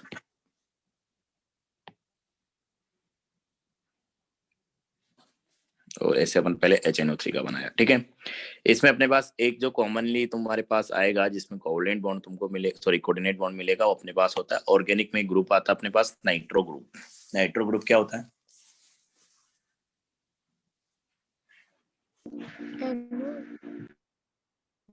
NO होता है। फिर नाइट्रोसो क्या होता है? NO2 होता है। भूल गए हो, एक टेबल याद करवाई होगी ना तुमको फंक्शनल ग्रुप की, यस सर। तो उसको याद रखो यार। सर नाइट्रो पे NO2 होता है। नाइट्रो होता है कहा अपने था पास ऑर्गेनिक पढ़ा दिए। नाइट्रो, और RNO अपने पास होता है नाइट्रोसो। हाँ यस सर। करवा देंगे रिवाइज, पहले टाइम तो मिले यार। हाँ तो अपने पास RNO2 है, तो RNO2 की अगर अपन बात करें तो इसमें नाइट्रोजन अपने पास क्या है? सेंट्रल एटम है। तो R ग्रुप तो जानते हो ना, अल्काइल ग्रुप, पता है वो तो यस पढ़ी। सर। हाँ तो नाइट्रोजन के अपने पास वही 5 वैलेंस इलेक्ट्रॉन है।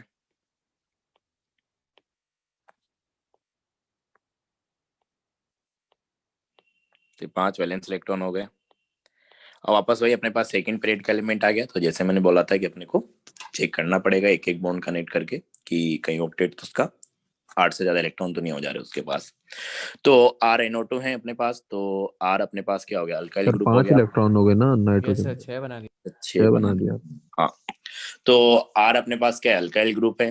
अल्काइल ग्रुप अपने पास क्या है? सिंगल बॉन्ड से कनेक्ट होगा। तो यस सिंगल सर। बॉन्ड से कनेक्ट करो इसको, सिंगल बॉन्ड से कनेक्ट होते इसके पास हो गए 6 इलेक्ट्रॉन नाइट्रोजन के पास। अभी 2 ऑक्सीजन है, वही सेम सिचुएशन है HNO3 जैसा। तो 2 ऑक्सीजन है अपने पास, तो जैसे ही अपन एक ऑक्सीजन को डबल बॉन्ड से कनेक्ट करेंगे, तो जैसे अपन एक डबल बॉन्ड O बनाया, नाइट्रोजन का हो गया ऑक्टेट कंप्लीट, 8 इलेक्ट्रॉन हो गए, 8 से ज्यादा वो नहीं रख सकता। हाँ लेकिन हमारे पास जो दूसरा ऑक्सीजन है, तो एलिमेंटल ऑक्सीजन या एटॉमिक ऑक्सीजन के पास तो क्या होते हैं? 6 इलेक्ट्रॉन होते हैं। तो डबल बॉन्ड तो नहीं बना सकता है नाइट्रोजन के साथ, क्योंकि नाइट्रोजन के पास 8 इलेक्ट्रॉन हो चुके हैं, उसका ऑक्टेट कंप्लीट हो चुका है। तो नाइट्रोजन क्या करेगा? कंबाइंड होने के लिए बॉन्ड में अपने दोनों इलेक्ट्रॉन को कोऑर्डिनेट। कोऑर्डिनेट कर देगा। तो ये अपने पास बन गया कोऑर्डिनेट बॉन्ड। तो इसको अपन रिप्रेजेंट इस तरीके से लिखते हैं, जनरली ऐसे ही बनाते हैं ऑर्गेनिक केमिस्ट्री में RNO2 को, कि R ने नाइट्रोजन के साथ सिंगल बॉन्ड बनाया, एक ऑक्सीजन अपने पास डबल बॉन्ड O से है, एक ऑक्सीजन अपने पास कोऑर्डिनेट बॉन्ड से है। तो नाइट्रो ग्रुप जब तुम रिएक्शन वगैरह पढ़ोगे, ये तुमको मतलब हर फंक्शनल ग्रुप के अलग अलग रिएक्शन अलग अलग चैप्टर वाइज अपने पास एनसीईआरटी में चैप्टर वाइज दिया हुआ है कि रिएक्शन ऑफ अल्कोहल, एक में कार्बोक्सिलिक एसिड, एक में कीटोन और एल्डिहाइड। तो ऐसे अलग अलग फंक्शनल ग्रुप की तुम रिएक्शंस देखोगे, अमाइन और नाइट्रो ग्रुप्स, इन सब की, तो वहां पे काम आएगा। तो ये पता ही होना चाहिए। और अगर तुम क्या करते हो, इसी कोऑर्डिनेट बॉन्ड को कोवलेंट बॉन्ड से रिप्लेस करो, तो R nitrogen double bond O, nitrogen donor atom है, तो इस पे अपने पास आएगा क्या? पॉजिटिव। ऑक्सीजन अपने पास एक्सेप्टर है, तो इस पे अपने पास आएगा क्या? नेगेटिव। तो ये अपने पास क्या हो गया? RNO2 हो गया। ठीक है। तो अगर तुमको लोन पेयर काउंट करने को बोला तो मेरे हिसाब से तो ये वाला ज्यादा सही रहता है कि पहले तुम फाइनल इस तरीके से बॉन्ड को कनेक्ट कर दो सोच के, वजह दोनों एक जैसे ही है। तो अगर इसमें तुम लोन पेयर निकालना है तो अपने पास नाइट्रोजन ने तो 4 बॉन्ड बना रखे, मतलब उसके पास 8 के 8 इलेक्ट्रॉन है, मतलब 4 बॉन्ड बना रखे, मतलब उसके पास पॉजिटिव चार्ज है। तो 5 में से 1 इलेक्ट्रॉन तो चला गया, 4 बचे, चारों से उसने बॉन्ड बना लिया। इस ऑक्सीजन को देखोगे तो इसने 2 बॉन्ड बना रखे हैं, तो 6 में से इसने 2 तो यूज कर लिए बॉन्ड बनाने के लिए, 2 इलेक्ट्रॉन इसके पास बचेंगे। इस ऑक्सीजन के पास माइनस चार्ज है, तो 7 इलेक्ट्रॉन हो गए होंगे, 7 में से 1 बॉन्ड बनाने के लिए यूज कर लिया, और 3 अपने पास बच जाएंगे lone pair, that is 6 electrons. तो इस तरीके से स्ट्रक्चर्स हैं। यूनिट बॉन्ड तुमको वही चेक करना है जब सेकंड पीरियड का अपने पास क्या रहे, सेंट्रल एटम रहे। तो जब भी सेकंड पीरियड का सेंट्रल एटम आए तो बेसिकली तुमको एक एक बॉन्ड को कनेक्ट करते हुए टोटल इलेक्ट्रॉन्स काउंट करते जाने हैं। जैसे ही अपने पास क्या हो जाए, 8 इलेक्ट्रॉन्स हो जाए, जैसे अपन ने यहाँ पे भी देखा कि अपन ने इस R ग्रुप को और इस डबल बॉन्ड O को कनेक्ट किया, जैसे अपन नॉर्मल रूल लिख रहे थे पहले, वैसे ही इन दोनों को कनेक्ट करने के बाद अपने पास नाइट्रोजन के पास हो गए कितने? 8 इलेक्ट्रॉन। नाइट्रोजन 8 से ज्यादा नहीं रख सकता, तो जो दूसरा ऑक्सीजन अपने पास बचा था उसके साथ ही आप कोऑर्डिनेट बॉन्ड से कनेक्ट होगा। तो जब सेकेंड पीरियड के एलिमेंट का ऑक्टेट कंप्लीट हो जाएगा और अगर और भी सराउंडिंग एटम बचे हुए हैं तो फिर उनके साथ वो कोऑर्डिनेट बॉन्ड से कनेक्ट होगा। कोऑर्डिनेट बॉन्ड मतलब सिंगल बॉन्ड। तो ये है अपने पास कहने का मतलब। और कॉमनली जो तुम पढ़ोगे तो 4-5 मॉलिक्यूल्स ही तुम्हारे पास आएंगे जिसमें ये जो मैंने 4 बनाया है, HNO3, O3, RnO2 ग्रुप और अपने पास CO, जिनमें कोऑर्डिनेट बॉन्ड है। एक और अपने पास आता है NO2, तो NO2 में अपने पास ओड इलेक्ट्रॉन स्पीसीज है, तो ओड इलेक्ट्रॉन स्पीसीज को अपन अलग से हेडिंग डाल के पढ़ेंगे तो वहां पे कवर हो जाएगा। तो ये 4-5 मॉलिक्यूल है जो बार बार यूज होंगे या यही आएंगे, क्वेश्चन भी इनसे रिलेटेड पूछे जाते हैं, तो तुमको कंसेप्ट भी पता होना चाहिए। अब देखो मैं ऐसा इसलिए बोल रहा हूँ तुमको कि 4-5 मैंने लिखवा दी कि अपने पास क्या क्या है। HNO3 जो कॉमनली यूज आएंगे तुम्हारे पास, O3 है, NO2 बाद में आएगा, ओड इलेक्ट्रॉन स्पीसीज है, वहां पे पढ़ेंगे इसको अपन, क्योंकि उसमें और भी चीजें होती हैं वो भी समझनी पड़ेगी पहले। ओड इलेक्ट्रॉन स्पीसीज, एक अपने पास CO था और एक अपने पास RnO2 था, ये अपने पास कॉमनली आएंगे जिसमें अपने पास क्या कोऑर्डिनेट बॉन्ड है। ठीक है, तो अब अपने पास सेकंड पीरियड के जो एलिमेंट्स है वो तो काफी सारे कंपाउंड बनाते हैं, तो मेरा ये बताने का पर्पस ये है कि तुम हर बार चेक करो इस तरीके से, उससे अच्छा है कि तुम थोड़ा रफ आइडिया रखो कि यही मॉलिक्यूल्स थे अपने पास जिनमें कोऑर्डिनेट बॉन्ड अपने को देखना है, क्योंकि इनके अलावा अगर कोई आएगा तो सेकंड पीरियड में तो अपने पास काफी सारे एलिमेंट्स है, बेरिलियम है, बोरोन है, कार्बन है, नाइट्रोजन है, ऑक्सीजन है, फ्लोरीन के कम कंपाउंड बनते हैं लेकिन फ्लोरीन है, तो ये 6 एलिमेंट हो गए अपने पास, तो इनके तो ढेर सारे कंपाउंड्स अपने को मिलेंगे, तो हर में थोड़ी ना अपन बार बार चेक करेंगे इन 5 के लिए, तो ये 5 ही तुम्हारे पास कॉमनली आएंगे, तो ध्यान रख लो और तो क्या करोगे, और फिर वैसे चेक करना है तो वैसे चेक करके स्ट्रक्चर बनाओ, लेकिन ध्यान रहना चाहिए कि कहाँ पे कोऑर्डिनेट बॉन्ड है, कॉमन मिस्टेक है, हर बच्चा लगभग करता है इसको, तो ये ध्यान रखना है, किसी भी तरीके से ध्यान रखना है। सर थोड़े इलेक्ट्रॉन दे दीजिए सर, उसमें सर चेक करने को दीजिए किसी में है कि नहीं है। क्या चीज? सर ये ऑड इलेक्ट्रॉन स्पेशीज का मतलब बता दीजिए एक बार। अरे पढ़ा अपन ने कल ही limitations of Lewis octet theory में कि टोटल इलेक्ट्रॉन ऑड नंबर में होता है वैलेंस से, हाँ 5 इलेक्ट्रॉन होते हैं। Yes sir, yes sir. तो सारे इलेक्ट्रॉन्स की पेयरिंग नहीं हो पाती है, अब पेयरिंग नहीं हो रही तो उसकी वजह से क्या फर्क पड़ेगा, अपन अलग से हेडिंग डाल के पढ़ेंगे ऑड इलेक्ट्रॉन स्पीसीज करके। तो ये अपने पास कॉमन एग्जांपल से जो तुमको कोऑर्डिनेट बॉन्ड वाले मिलेंगे, जहां पे तुमको कोऑर्डिनेट बॉन्ड बनाना है। तो कंफ्यूजन ना हो इसलिए मैं इसे बता देता हूँ, अब तुमको कैसे याद करना है इसको ये तुम्हारे ऊपर है, तरीका मैंने बता ही दिया कैसे चेक करना है, कि अगर सेकंड पीरियड का सेंट्रल एटम आया तो सेकंड पीरियड के केस में तुमको एक एक बॉन्ड बनाते जाना है, मतलब एक एक सराउंडिंग एटम को कनेक्ट करने जाना है और सेंट्रल एटम में टोटल इलेक्ट्रॉन्स काउंट करते जाने हैं। तो जैसे ही सेंट्रल एटम के पास दैट इज सेकंड पीरियड का एलिमेंट जब रहेगा तो उसके पास अगर 8 इलेक्ट्रॉन हो जाएंगे तो 8 इलेक्ट्रॉन होने के बाद जो भी सराउंडिंग एटम बचेगा सबको तुमको कोऑर्डिनेट बॉन्ड से कनेक्ट करना है, ये है अपने पास। बाकी इनको प्रैक्टिस करना एक बार तो आ जाएगा, 2-3 बार प्रैक्टिस करके बना के देख लोगे, नहीं आएगा तो बताना फिर। तो ये हो गया अपने पास, ठीक है। तो ये था अपने पास स्ट्रक्चर से रिलेटेड डिस्कशन, इसमें और कुछ आएगा नहीं, स्ट्रक्चर में इतना ही था। तो मैंने एक चीज लिखाया था कि how to connect surrounding atom with central atom, तो उसमें अपने लिखा था कि हेलोजन अपने पास जो है सिंगल बॉन्ड से कनेक्ट होते हैं जब भी वो सराउंडिंग एटम की तरह प्रेजेंट रहेंगे, ऑक्सीजन अपने पास जो है डबल बॉन्ड से कनेक्ट होगा जब भी सराउंडिंग एटम की तरह आएगा, लेकिन अपने लिखा था कि एक्सेप्ट 2 केस, तो वहां पे उस पॉइंट में लिख लेना, पहला तो अपने पास कि ऑक्सी एसिड्स के केस में और ऑक्सी एनाइंस के केस में, जो कि अपन पढ़ चुके हैं। सर ये आपने वो जगह छुड़वाई थी उसी के लिए? हाँ, जो 2 पॉइंट अपन ने छुड़वाए थे कि अपन ने बोला था कि ऑक्सीजन जब भी सराउंडिंग एटम होता है तो नॉर्मली डबल बॉन्ड से कनेक्ट होता है, ये अपन ने देखा भी। कहाँ पे नहीं होता है सिंगल बॉन्ड से, कहाँ पे कनेक्ट होता है ऑक्सी एसिड में और ऑक्सी एनाइंस में। तो ऑक्सी एसिड्स में अपन ने देखा था कि जितने एसिडिक हाइड्रोजन रहेंगे उतने ऑक्सीजन सिंगल बॉन्ड OH से कनेक्ट होंगे, और ऑक्सी एनाइन में अपन ने बोला था कि जितना माइनस चार्ज रहेगा उतना ऑक्सीजन अपने पास O- सिंगल बॉन्ड से कनेक्ट होगा, और यहाँ पे अपन ने बोला था OH की तरह कनेक्ट होंगे, मतलब सिंगल बॉन्ड से कनेक्ट होंगे। तो एक तो अपने पास ये हो गया, और सेकंड अपन ने देखा अभी कोऑर्डिनेट बॉन्ड, कि जब भी ऑक्सीजन कोऑर्डिनेट बॉन्ड बना रहा है, देखो यहाँ पे, तो कोऑर्डिनेट बॉन्ड मतलब अपने पास सिंगल बॉन्ड है, ऐसे ही अपने देखा यहाँ पे तो ट्रिपल बॉन्ड हो गया, यहाँ पे देखो,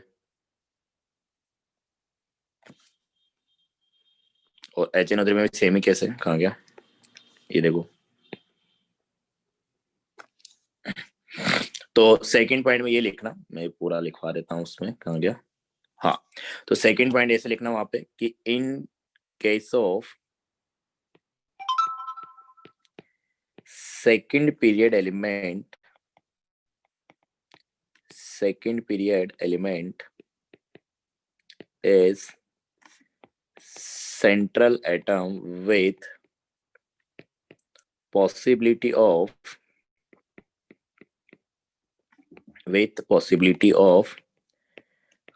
coordinate bond formation, कि सेकंड पीरियड का सेंट्रल एटम है और वहां पे कोऑर्डिनेट बॉन्ड बनने की पॉसिबिलिटी है। तब अपन ऐसा बात करेंगे कि वहां पे अगर ऑक्सीजन कोऑर्डिनेट बॉन्ड से कनेक्ट हो गया तो कोऑर्डिनेट बॉन्ड से कनेक्ट होने का मतलब वो सिंगल बॉन्ड से कनेक्ट हो गया, ये कहने का मतलब है। तो ये दो केस है अपने पास जहाँ पे ऑक्सीजन सिंगल बॉन्ड से कनेक्ट होगा, एक तो ऑक्सीजेसिड्स और ऑक्सीनाइंस में, और जब अपने पास कोऑर्डिनेट बॉन्ड की पॉसिबिलिटी रहेगी विद सेकंड पीरियड के elements as a central atom. तो अगर ऑक्सीजन को कोऑर्डिनेट बॉन्ड से कनेक्ट कर रहे हो तो अपने पास वहां पे सिंगल बॉन्ड होगा एक तरीके से। वो क्लियर है क्या ये? Yes sir. यस हाँ, तो वहां पे ये दोनों पॉइंट लिख लेना, मतलब जो अपने छोड़ा था जगह। तो स्ट्रक्चर से रिलेटेड उतना ही तुमको ध्यान रखना है। वो एक तो अपने सेंट्रल एटम डिसाइड करना सीखा था और सराउंडिंग एटम कैसे कनेक्ट करते हैं। तो इसमें अपने पास एक पॉइंट और बचा था, नाइट्रोजन विथ ट्रिपल बॉन्ड। तो एक तरीके से अपने पास एज ए ट्रिक था, ये एक मेथड था स्ट्रक्चर्स बनाने के लिए मॉलिक्यूल्स का। तो अभी तक तो अपन ने फिलहाल स्ट्रक्चर ही पढ़ा है, अभी अपन ये सब नहीं पढ़ा कोवैलेंट बॉन्ड कैसे बन रहा है, उसके पीछे एनर्जी क्यों रिलीज हो रही है, वो सब अपन पढ़ेंगे वीबीटी थ्योरी में। उससे पहले अपने को एक और चीज पढ़नी है, अभी उसको कवर करके फिर पढ़ेंगे, ठीक है। तो वो सब तो अपन वहां पे समझेंगे कि एटम एक दूसरे के पास आ रहे हैं तो एनर्जी क्यों रिलीज हो रहा है, जैसा किसी का डाउट था, और कैसे अपन बोल रहे हैं कि ओवरलैपिंग हो रही है, कैसे पता चल रहा है कि ओवरलैपिंग से ही कोवैलेंट बॉन्ड बन रहा है। एक बार ध्यान करो कि अपन जब रेडियस पढ़ रहे थे तो वहां पे मैंने बोला था तुमको कि कोवैलेंट बॉन्ड अगर बनता है तो एटम्स ओवरलैप कर जाते हैं, इलेक्ट्रॉन क्लाउड आपस में ओवरलैप कर जाता है। लेकिन जब मेटेलिक बॉन्डिंग बनती है तो ओवरलैप नहीं करता है, सिर्फ टच करके रहता है, मॉलिक्यूल्स एक दूसरे को कांटेक्ट में रहेंगे, सिंपली बोले तो ये कैसे पता चल रहा है कि कोवैलेंट के केस में ओवरलैपिंग हो रही है, एक्सपेरिमेंटली कैसे पता चलता है, वो सब अपन डिस्कशन करेंगे वीबीटी में। तो मैंने स्टार्टिंग में बोला था कि कोवैलेंट बॉन्ड के बारे में लगभग सारी चीजें अपने को वीबीटी से पता चल जाता है, और उसमें अपन हाइब्रिडाइजेशन और वीएसपीआर को ऐड कर दे तो सब पढ़ेंगे अपन आगे। तो ये अपन ने फिलहाल अभी तक स्ट्रक्चर बनाना सीखा है। तो ये सराउंडिंग एटम को कैसे कनेक्ट करना है उसके रूल हो गए, और सेंट्रल एटम डिसाइड करने का तो अपन ने सिंपली लिखा था कि सबसे कम नंबर में होना चाहिए। अगर दो सेम नंबर में हो गए तो इलेक्ट्रोनेगेटिविटी सबसे जिसकी कम रहेगी वो सेंट्रल एटम रहेगा, और अगर ऐसा भी हो गया कि इलेक्ट्रोनेगेटिविटी, अच्छा वो फिर आएगा नहीं। और एक अपने और पॉइंट लिखा था कि अपने पास हाइड्रोजन और फ्लोरीन कभी भी सेंट्रल एटम नहीं हो सकता, क्योंकि हाइड्रोजन फ्लोरीन जो है अपने पास एक ही इलेक्ट्रॉन बनाता है, और सेंट्रल एटम ऐसा एटम होना चाहिए जो एक से ज्यादा बॉन्ड बनाए, क्योंकि उसके साथ सराउंडिंग एटम्स आके कनेक्ट होते हैं। तो अभी अपन स्ट्रक्चर बनाना सीखा तो अपने पास ही हो गया। बाकी अपन ने केटाइंस की भी बारे में बात की थी कि केटाइंस में अपन क्या करेंगे, जो जितना पॉजिटिव चार्ज रहेगा उतना इलेक्ट्रॉन अपने पास सेंट्रल एटम से हटा देना है। मतलब जब भी केटाइन की स्ट्रक्चर बनाना होगा तो अपन ये मान के चलेंगे कि पॉजिटिव चार्ज कहाँ से निकल रहा है, सेंट्रल एटम से निकल रहा है पूरा। एनाइन को अपन ने दो पार्ट में क्लासिफाई कर दिया था कि एक तो अपने पास क्या होता है, ऑक्सी एसिड्स के एनाइंस हो सकते हैं, दैट इज ऑक्सी एनाइंस। और ऑक्सी एनाइंस के लिए अपन ने बोला था, ये अपन ने देखा भी था कि यहाँ पे जो हाइड्रोजन जाता है H+ की फॉर्म में, उसकी वजह से नेगेटिव चार्ज आता है, और हाइड्रोजन जो है अपने पास ऑक्सीजन के साथ कनेक्टेड है, तो नेगेटिव चार्ज ऑक्सीजन के ऊपर होता है ना कि सेंट्रल एटम के ऊपर। तो ऑक्सी एनाइन के स्ट्रक्चर बनाने का अपन अलग तरीका देखा था। तो जब भी ऑक्सी एनाइन रहेगा तो अपन उस तरीके से बात करेंगे जो अपन ने लिखा था। और नॉर्मल एनाइन है, जैसे अपन ने एग्जांपल लिया था एक PCl6-। तो PCl6- में अपन ने क्या बोला था कि जो नेगेटिव चार्ज रहेगा वो अपने पास सेंट्रल एटम से ही, मतलब सेंट्रल एटम पे ही प्रेजेंट होगा। तो ये बोलने का मतलब ये इस तरीके से अपन ने दो पॉइंट और ऐड किए थे स्ट्रक्चर ऑफ केटाइन और एनाइन के लिए। तो इतनी चीजें अगर तुमको पता रहेगी तो अपन आगे जितनी भी मॉलिक्यूल्स को डिस्कस करेंगे या जितनी की भी स्ट्रक्चर अपन बनाएंगे तो उसमें तुम 80 से, पहले बता चुका हूं मैं, 80 से 90% मॉलिक्यूल्स का स्ट्रक्चर इस मेथड से बना सकते हो। बाकी कुछ मॉलिक्यूल्स याद रखने पड़ेंगे और जैसे जैसे यूज होते जाएंगे वैसे वैसे अपन बताते रहेंगे। और अपन एक टॉपिक अलग से पढ़ेंगे भी सही, मल्टी सेंटर स्पीसीज, उसमें अपन काफी सारे ऐसे मॉलिक्यूल्स के स्ट्रक्चर्स बनाएंगे जो अपने लिए इंपॉर्टेंट है। ठीक है, तो स्ट्रक्चर वाला पार्ट अपने पास हो गया। मैं तुमको एक वर्कशीट दूंगा, वर्कशीट में तो उसमें काफी सारे मॉलिक्यूल्स प्रेजेंट है, उन सब की स्ट्रक्चर तुमको बनानी है और उसमें क्वेश्चंस वगैरह हैं, कितने सिग्मा है कितने पाई है। तो प्रैक्टिस के लिए मैं और भी मॉलिक्यूल्स दूंगा, उनको प्रैक्टिस कर लेना, और मॉड्यूल के भी क्वेश्चन दे दूंगा तो वो भी देख लेना। तो ये स्ट्रक्चर के ऊपर प्रैक्टिस करो अच्छे से, क्योंकि केमिकल बॉन्डिंग में या आगे जो तुम केमिस्ट्री सीखने जाओगे, ऑर्गेनिक केमिस्ट्री में जो भी मैकेनिज्म सिखाई जाती है तुमको, तो मैकेनिज्म में स्ट्रक्चर के थ्रू ही बताई जाती है कि लोन पे यहाँ से निकल के इधर चला गया, ये बॉन्ड शिफ्ट हो गया, थोड़ा बहुत तुमको आइडिया हो तो स्ट्रक्चर तो आना बहुत जरूरी है केमिस्ट्री के लिए। तो कोई भी दिक्कत हो पूछना, प्रैक्टिस जितना ज्यादा कर लोगे अभी उतना सही रहेगा। मेथड मैंने बता ही दिया है कि क्या मेथड है, कोई बड़ा मेथड भी नहीं है, छोटा सा ही है, 3-4 पॉइंट याद रखने हैं तो चीजें हो जाएगी। ठीक है, तो ये स्ट्रक्चर से रिलेटेड डिस्कशन इतना ही था अपने पास। तो रेजोनेंस अपने पास क्या होती है इसकी अपन बात कर लेते हैं। देखो अपने पास रेजोनेंस बेसिकली क्या है, इसको डिफाइन करेंगे उससे पहले अपन एक चीज देखते हैं कि जैसे अगर अपन बात करें H2O मॉलिक्यूल, तो H2O मॉलिक्यूल की अगर मैं बात करूं तो H2O मॉलिक्यूल के अपन स्ट्रक्चर ऐसे बनाते हैं कि ऑक्सीजन अपने पास सेंट्रल एटम है, ऑक्सीजन से अपने पास 2 हाइड्रोजन जो है सिंगल बॉन्ड से कनेक्ट हो जाएंगे और अपने पास 2 लोन पेयर आ जाएंगे। तो ये अपने पास H2O मॉलिक्यूल हो गया, इसकी स्ट्रक्चर होगी। ठीक है, ऑर्गेनिक में तुमने पढ़ा होगा बेंजीन। क्या होता है बेंजीन, फॉर्मूला बताओ भाई।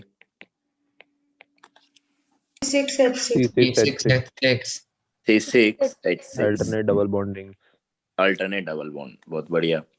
तो अल्टरनेट डबल बॉन्ड अपने ऐसे दिखाते हैं कि अपने पास 6 कार्बन की रिंग हो गई, तो 6 कार्बन मतलब अपने पास सिंगल बॉन्ड से कनेक्टेड है सारे, और बीच में तुमको अल्टरनेट डबल बॉन्ड लगाने हैं। तो मैं अगर इन कार्बन की नंबरिंग कर दूं कि ये 1 है, ये 2 है, ये 3 है, ये 4 है, ये 5 है, ये 6 है, तो मान लो कि तुमने डबल बॉन्ड एक जो है 1 और 2 के बीच रख दिया, तो दूसरा अपने पास आएगा 3 और 4 के बीच, फिर अगला अपने पास आएगा 5 और 6 के बीच, अल्टरनेट पाई बॉन्ड्स। इसी के जैसा एक और स्ट्रक्चर तुम बेंजीन के लिए बना सकते हो कि जो अपन ने नंबरिंग की थी 6 कार्बन की, इसको 1 दिया, इसको 2 दिया, इसको 3 दिया, इसको 4 दिया, इसको 5 दिया और इसको 6 दिया। तो अपन ने बोला कि पहला डबल बॉन्ड अपन ने पहले क्या रखा था, 1 और 2 के बीच रखा था, तो मैं ये कर सकता हूँ कि मान लो कि डबल बॉन्ड यहाँ पे 2 और 3 के बीच, तो अगर पहला डबल बॉन्ड जो है 2 और 3 के बीच है, तो अगला अपने पास 4 और 5, और अपने पास 1 और 6। तो इन दोनों स्ट्रक्चर में डिफरेंस है कि डबल बॉन्ड की पोजीशन क्या है, अलग अलग है, और बेंजीन के लिए अपन बोलते हैं कि दोनों स्ट्रक्चर्स अपने पास क्या है, करेक्ट है। तो ऐसा अपन क्यों कर रहे हैं, पहला सवाल तो ये उठता है। ठीक है, तो इसका रीजन ये होता है कि जैसे अपने पास H2O के लिए सिर्फ एक ही स्ट्रक्चर बनाई जा रही है, दैट इज दिस स्ट्रक्चर। तो ये एक तरीके से H2O मॉलिक्यूल का रिप्रेजेंटेशन है। ठीक है, पानी में जो मॉलिक्यूल्स होते हैं उनका रिप्रेजेंटेशन है। तो पानी की जितनी भी प्रॉपर्टीज होती हैं, वाटर की जितनी भी प्रॉपर्टीज होती है, उन सब प्रॉपर्टीज को मैं single structure that is this structure, इस स्ट्रक्चर से एक्सप्लेन कर सकता हूँ। लेकिन अगर तुमको बेंजीन की सारी प्रॉपर्टीज एक्सप्लेन करनी है तो तुम एक स्ट्रक्चर से एक्सप्लेन नहीं कर सकते, तुमको ये दोनों स्ट्रक्चर कंसीडर करनी पड़ेगी। कहने का मतलब है कि कुछ मॉलिक्यूल्स की प्रॉपर्टीज को एक्सप्लेन करने के लिए अपने को सिर्फ एक स्ट्रक्चर की जरूरत होती है, और कुछ मॉलिक्यूल्स की प्रॉपर्टीज को एक्सप्लेन करने के लिए अपने को एक से ज्यादा स्ट्रक्चर्स बनानी पड़ती हैं, और जिनके लिए अपन एक से ज्यादा स्ट्रक्चर बनाते हैं, और जो अपने पास स्ट्रक्चर बनती है इतनी सारी, उस फिनोमिना को ही अपन क्या बोलते हैं, रेजोनेंस। समझ में आया क्या ये? यस। हाँ, तो यहाँ पे अपन ऐसा ही लिखेंगे कि for H2O only one structure is required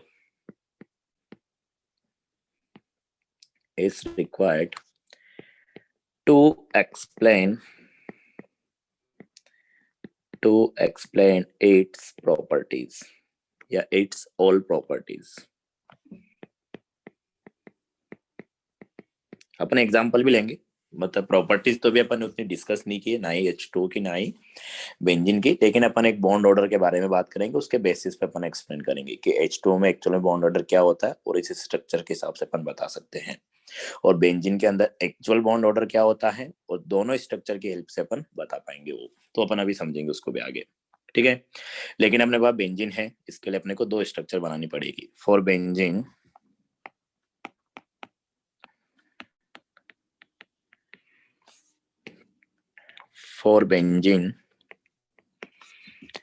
two structures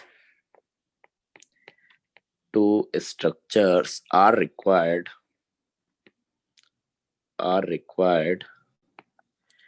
to explain its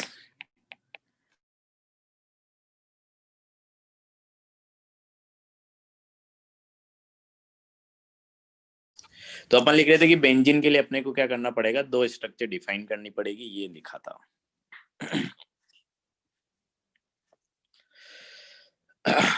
तो देखो अपन ऐसे डिफाइन कर रहे हैं इसको कि कुछ मॉलिक्यूल्स के लिए अपने को या कुछ कंपाउंड्स के लिए अपने को एक से ज्यादा स्ट्रक्चर बनानी पड़ेगी, क्योंकि वहां पे अपन एक स्ट्रक्चर से उसकी सारी प्रॉपर्टीज को एक्सप्लेन नहीं कर सकते।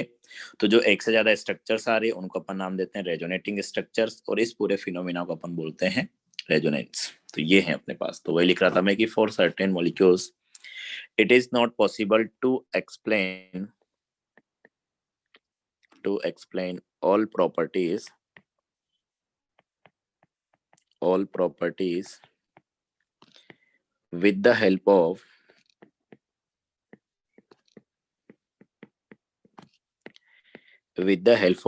a single structure. So more than one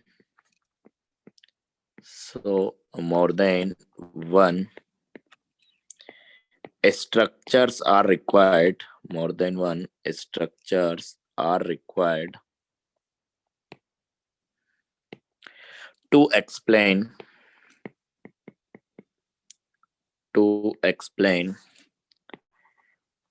all properties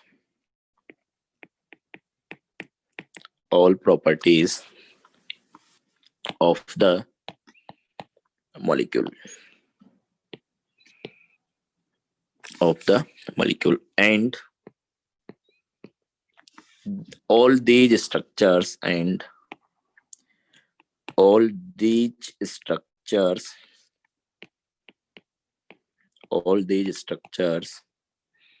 are called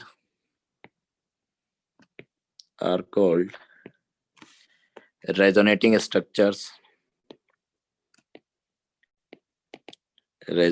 structures.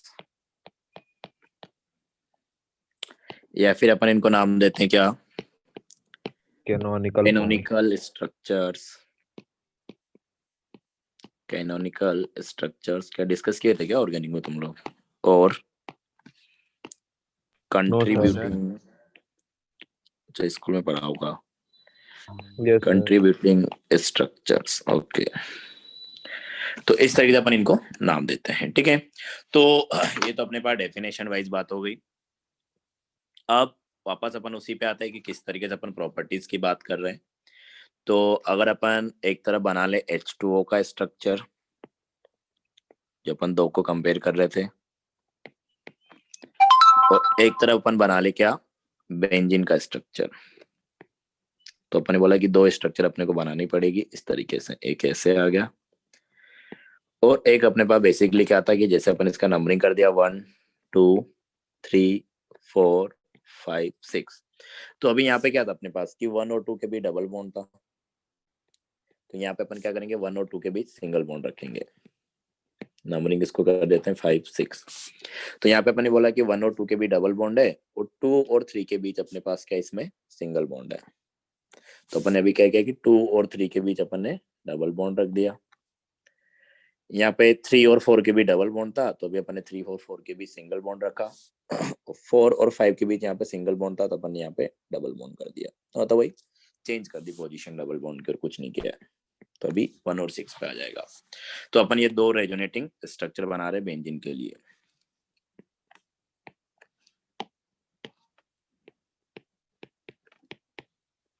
To resonating structure, RS से अपन इसको सिंपली रिप्रेजेंट करते हैं। तो अब अपने पास बात कर रहे हैं कि जैसे प्रॉपर्टी की अपन बात करें तो पहले तो अपने को एक चीज यहाँ पे देखना है, बॉन्ड ऑर्डर के बारे में बात करना है। तो मैं इसको इधर लिख दे रहा हूँ कि अगर अपने को सिंगल बॉन्ड को बताना है मैथमेटिकली कि सिंगल बॉन्ड अपने पास क्या है, तो अपन बोलते हैं कि सिंगल बॉन्ड मतलब बॉन्ड ऑर्डर अपने पास क्या रहेगा, 1 रहेगा। डबल बॉन्ड मतलब अपने पास जो है बॉन्ड ऑर्डर क्या रहेगा, 2 रहेगा।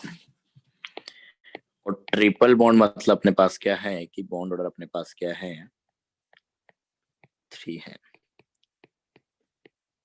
तो बेसिकली अपने पास क्या है, बॉन्ड ऑर्डर तुम ऐसा बोल सकते हो कि वो अपने को इस चीज को रिप्रेजेंट कर रहा है कि वहां पे अपने पास कितने इलेक्ट्रॉन की शेयरिंग है। कि जैसे अपन बोले कि बॉन्ड ऑर्डर 3 मतलब ट्रिपल बॉन्ड है, ट्रिपल बॉन्ड मतलब 2 एटम्स के बीच 6 इलेक्ट्रॉन का शेयरिंग है। अगर मैं बोलूं कि अपने पास बॉन्ड ऑर्डर 2, तो बॉन्ड ऑर्डर 2 मतलब अपने पास डबल बॉन्ड हो गया, डबल बॉन्ड मतलब वहां पे 4 इलेक्ट्रॉन का शेयरिंग है। और बॉन्ड ऑर्डर अपने पास 1 है मतलब अपने पास सिंगल बॉन्ड, सिंगल बॉन्ड मतलब 2 इलेक्ट्रॉन का शेयरिंग। ठीक है, तो अगर अपन बात करें यहाँ पे कि अगर यहाँ पे तुम OH बॉन्ड को देखोगे H2O में, तो ऑक्सीजन हाइड्रोजन बॉन्ड अपने पास सिंगल बॉन्ड है मतलब इसका बॉन्ड ऑर्डर अपने पास क्या रहेगा, 1। और इस वाले बॉन्ड का बॉन्ड ऑर्डर अपने पास क्या रहेगा, सिंगल बॉन्ड मतलब 1। लेकिन अपन इसमें आ जाए बेंजीन के स्ट्रक्चर में, तो यहाँ पे कोई 2 कार्बन को सेलेक्ट करो। पहली बात तो कि मान लो कि मैं बात कर रहा हूँ किसके बीच, कार्बन 1 और carbon 6, that is these 2 carbons. तो पहले स्ट्रक्चर में अगर देखोगे तो कार्बन 1 और कार्बन 6 इसका बॉन्ड ऑर्डर अपने पास कितना है, 1। और यहाँ पे बॉन्ड ऑर्डर अपने पास कितना है, 2। तो इस स्ट्रक्चर में पास बॉन्ड ऑर्डर 1 आ रहा है, इस स्ट्रक्चर में अपने पास बॉन्ड ऑर्डर 2 आ रहा है। और अगर एक्चुअल में बात करें तो बेंजीन में जो 2 कार्बन एटम्स होते हैं उनके बीच बॉन्ड ऑर्डर ना तो 1 होता है ना 2 होता है, उनका एवरेज होता है कितना, 1.5। तो अपन दोनों स्ट्रक्चर का एवरेज लेके बता सकते हैं कि बॉन्ड ऑर्डर अपने पास क्या एक्चुअल में 1.5 है। तो तुम इस स्ट्रक्चर से तो नहीं बता पाओगे कि अपने पास बॉन्ड ऑर्डर कितना है, 1.5 है। इससे भी नहीं बता पाओगे कि बॉन्ड ऑर्डर अपने पास कितना है, 1.5 है। लेकिन दोनों का एवरेज ले लोगे मतलब दोनों को इंक्लूड कर लोगे तो अपन बता पा रहे हैं कि दोनों का एवरेज अपने पास कितना आ गया, 1.5। और एक्चुअल बॉन्ड ऑर्डर भी अपने पास कितना है, 1.5। तो अगर इसका बॉन्ड ऑर्डर तुमको एक्सप्लेन करना है तो अपने को दोनों प्रॉपर्टीज को कंसीडर करना पड़ रहा है। तो इसी तरीके से बहुत सारी प्रॉपर्टीज रहेगी उनको, क्योंकि बहुत सारे मॉलिक्यूल्स तुमको मिलेंगे जिनकी 9-9, 10-10 भी रेजोनेटिंग स्ट्रक्चर्स बनेगी। तो प्रॉपर्टीज को एक्सप्लेन करने के लिए अपने को एक से ज्यादा स्ट्रक्चर बनानी पड़ सकती है। तो वैसे अपने पास जो रेजोनेंस है ये ऑर्गेनिक से ज्यादा रिलेटेड है। अपने को यहाँ पे ऑक्सी एनाइंस की रेजोनेटिंग स्ट्रक्चर्स बनानी है, क्योंकि ऑक्सी एनाइंस तो अपन यहाँ पढ़ ही रहे हैं, स्ट्रक्चर अपन बना ही चुके हैं। तो उनके लिए अपन पढ़ेंगे तो वहां पे मैं तुमको एक तरीका बता दूंगा, उसके हिसाब से तुमको रेजोनेटिंग स्ट्रक्चर्स बना लेनी है। ज्यादा कुछ दिमाग अपने को नहीं लगाना है, क्योंकि ऑर्गेनिक में जब तुमको पढ़ाया जाता है जीओसी में तो कम से कम 2-3 लेक्चर तक तो रेजोनेंस पे ही डिस्कशन चलता है। तो डेफिनेशन की बात होगी, कैसे अपन रेजोनेटिंग स्ट्रक्चर्स बनाते हैं उसकी अपन बात करेंगे। तो ये था अपने पास मतलब कि एक्चुअल में अगर बॉन्ड ऑर्डर निकालोगे तो अपने पास एक्चुअल बॉन्ड ऑर्डर कितना होता है, कार्बन 1 और कार्बन 6 के बीच एक्चुअल बॉन्ड ऑर्डर अपने पास है कितना, 1.5। जो कि अपने पास दोनों स्ट्रक्चर में जो बॉन्ड ऑर्डर आ रहा है, एक जगह 1 आ रहा है, एक जगह 2 आ रहा है, उन दोनों का एवरेज रहेगा। ठीक है, तो अगर तुम सिर्फ एक स्ट्रक्चर को कंसीडर करते तो बॉन्ड ऑर्डर अपन एक्सपेंड नहीं कर पाते कि एक्चुअल में वहां पे बॉन्ड ऑर्डर कितना आ रहा है, 1.5 होता है बेंजीन का। तो ये है अपने पास।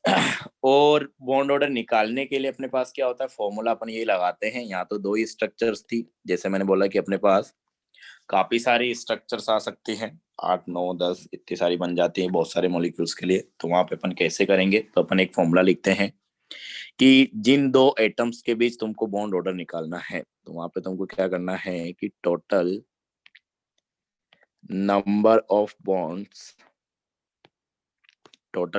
बॉन्ड्स बिटवीन 2 एटम्स, जिन 2 एटम्स के बीच अपन बॉन्ड ऑर्डर निकालना चाह रहे हैं कि total number of bonds between 2 atoms in all resonating structures. तो पहले तुमको गिवन मॉलिक्यूल की रेजोनेटिंग स्ट्रक्चर्स बनानी पड़ेगी सारी, फिर जिन 2 एटम्स के बीच तुमको बॉन्ड ऑर्डर पूछा गया है उन दोनों एटम्स के बीच सारे रेजोनेटिंग स्ट्रक्चर्स में देखो कि टोटल कितने बॉन्ड हैं। तो total number of bonds between two atoms in all resonating structures divided by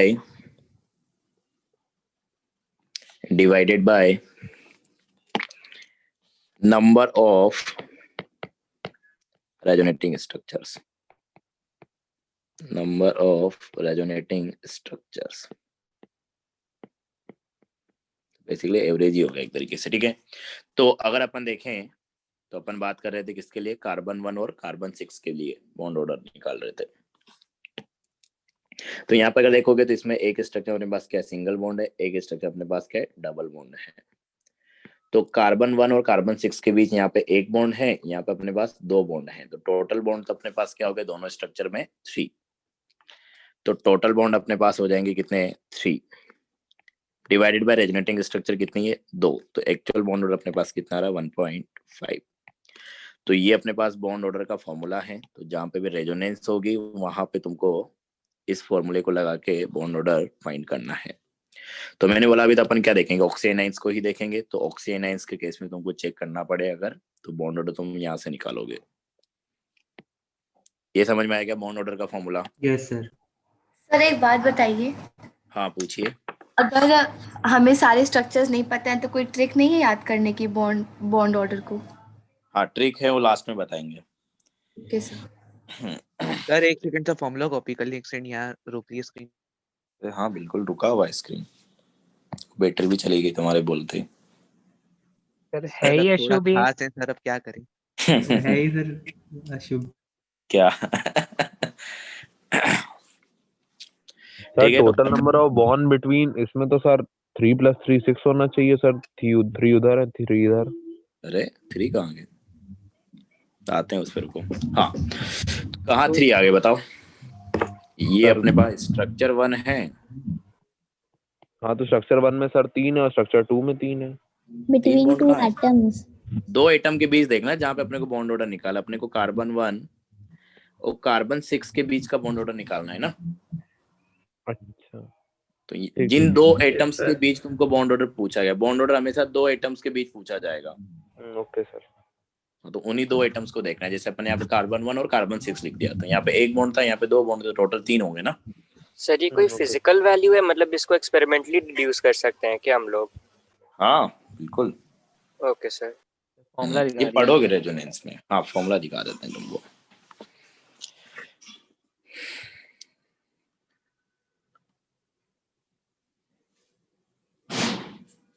sir ये जो रेजोनेटिंग स्ट्रक्चर्स होते हैं, तो ये अदर देन ऑर्गेनिक्स रिलेटेड कोई ऐसे एटम्स में नहीं होते सर? अरे ऑक्सीजन अपन ने बोला ना। अच्छा ओके। आएगा इनऑर्गेनिक। अरे तो ऑर्गेनिक इनऑर्गेनिक अपन ने क्लासिफाई कर रखा है, केमिस्ट्री हो पूरा, या केमिस्ट्री फिजिक्स देखो पूरा साइंस है वो। तो अपन ने पढ़ने के हिसाब से अलग अलग बांट दिया उनको, और कुछ नहीं है। हाँ तो ये है अपने पास, ये तो बॉन्ड ऑर्डर की बात होगी कि किस तरीके से अपने पास एक प्रॉपर्टी को 2 स्ट्रक्चर की हेल्प से अपन एक्सपेंड कर पा रहे हैं बेंजीन में। तो इससे समझ में आया कि रेजोनेटिंग स्ट्रक्चर्स का क्या सिग्निफिकेंस है, कि सारे स्ट्रक्चर को इंक्लूड करोगे तभी प्रॉपर्टीज को अच्छे से बता पाओगे या सही से बता पाओगे। एक और चीज हमने किया होगा बेंजीन के लिए, कि जैसे अपन ने ये ऐसे स्ट्रक्चर बनाई थी, एक ऐसे बनाया, एक ऐसे बनाया कि यहाँ पे सिंगल बॉन्ड है तो यहाँ पे अपन ने डबल बॉन्ड लगा दिया, फिर अल्टरनेट कर दिया। तो पोजीशन ऑफ डबल बॉन्ड का अपने पास फर्क है दोनों स्ट्रक्चर्स में। हाँ तो ये अपने पास रेजोनेटिंग स्ट्रक्चर्स हैं बेंजीन की। एक और तुमने बनाया होगा ऐसे कहीं कहीं पे बेंजीन को इस तरीके से, इसमें ऐसे गोला बना दिया होगा। Yes sir. Yes sir. तो ये गोला किस चीज को बताता है, ये मतलब ये होता है कि ये पाई बॉन्ड जो होते हैं अपने पास, ये इस तरीके से घूमते रहते हैं। कभी इन दोनों एटम्स के बीच रहेंगे, कभी ऐसे रहेंगे। ये पाई बॉन्ड्स अपने पास घूमते रहते हैं। तो ये जो अपने पास अगर अपन इनकी नंबरिंग करें पहले, जैसे कि 1 2 3 4 5 6 1 2 3 4 5 6, ये जो पहले पाई बॉन्ड अपने पास 3 और 4 के बीच था, ये अब शिफ्ट हो गया अपने पास का 4 और 5 के बीच। जो 5 और 6 के बीच पाई बॉन्ड था वो शिफ्ट हो गया किसके बीच, 1 और 6 के बीच। जो 1 और 2 के बीच पाई बॉन्ड था वो शिफ्ट हो गया किसके बीच, 2 और 3 के बीच। तो अपने को ये वाली स्ट्रक्चर मिल जा रही है। और फिर सेम तरीके से इसमें होगा कि जो 4 और 5 के बीच का पाई बॉन्ड था वो 5 और 6 के बीच चला जाएगा, 1 और 6 के बीच का 1 और 2 के बीच चला जाएगा, 2 और 3 के बीच का 3 और 4 के बीच चला जाएगा, तुमको वापस से मिल जाएगी। तो एक तरीके से दोनों स्ट्रक्चर अपने पास इस तरीके से पाई इलेक्ट्रॉन्स के आपस में घूमने की वजह से, मतलब शिफ्टिंग की वजह से बनता है। तो पहली बात है जो इस तरीके से पाई बॉन्ड शिफ्ट हो रहे हैं, इसको अपन बोलते हैं, क्या नाम देते हैं इसको अपन, डीलोकलाइजेशन ऑफ पाई बॉन्ड्स। तो अपन इसको ऐसे भी लिख सकते हैं कि basically resonance is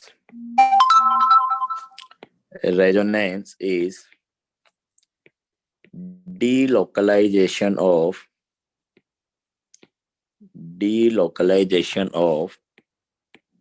pi electrons. Pi electrons मतलब जो पाई बॉन्ड में इलेक्ट्रॉन्स है उनकी बात हो रही है।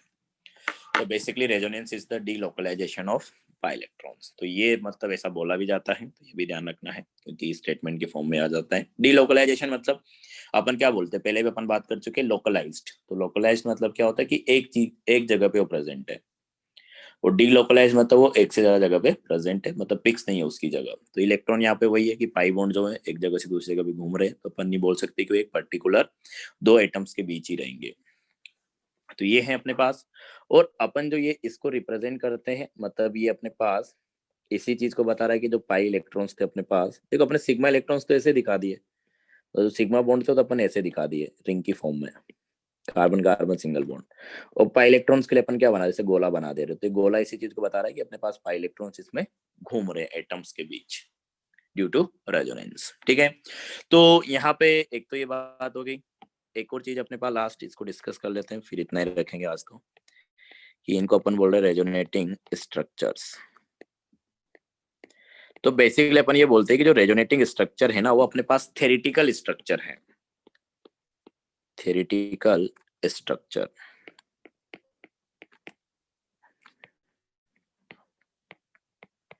क्योंकि अपन ने बोला कि जैसे अपन ने यहाँ पे बोला था कि कार्बन 1 और कार्बन 6 के बीच बॉन्ड ऑर्डर अपने पास आ रहा है कितना, 1, और कार्बन 1 और कार्बन 6 के बीच यहाँ पे बॉन्ड ऑर्डर कितना आ रहा है, 2। तो एक्चुअल बॉन्ड ऑर्डर ना तो 1 है ना ही 2 है, इन दोनों के बीच अपने पास कहीं प्रेजेंट है, दैट इज 1.5। मतलब जो अपने पास एक्चुअल स्ट्रक्चर रहेगी ना, वो एक्चुअल स्ट्रक्चर अपने पास इन रेजोनेटिंग स्ट्रक्चर्स के बीच में कहीं होगा। तो उसको रिप्रेजेंटेशन अपन ऐसे रेजोनेंस हाइब्रिड की फॉर्म में देते, जो ये अपन बना रहे ना कि पाई इलेक्ट्रॉन्स अपने पास से घूम रहे, किसी जगह पे फिक्स नहीं है, तो इसको अपन नाम देते हैं रेजोनेंस हाइब्रिड।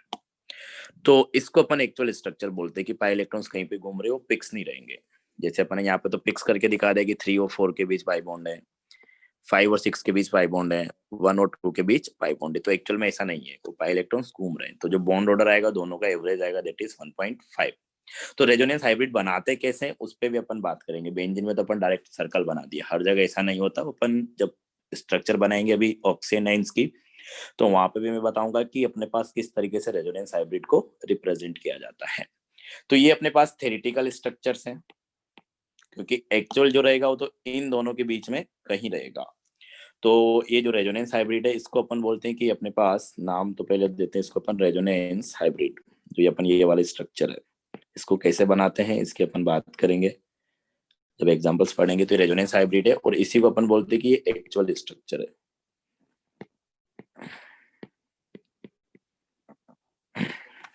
तो एक लास्ट पॉइंट लिख लो इसमें कि resonating structures are theoretical structures and actual structure is present in between these structures। तो लिख लेना कि resonating structures are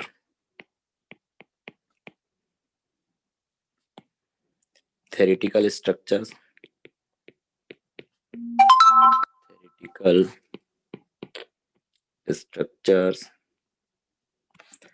but actual structure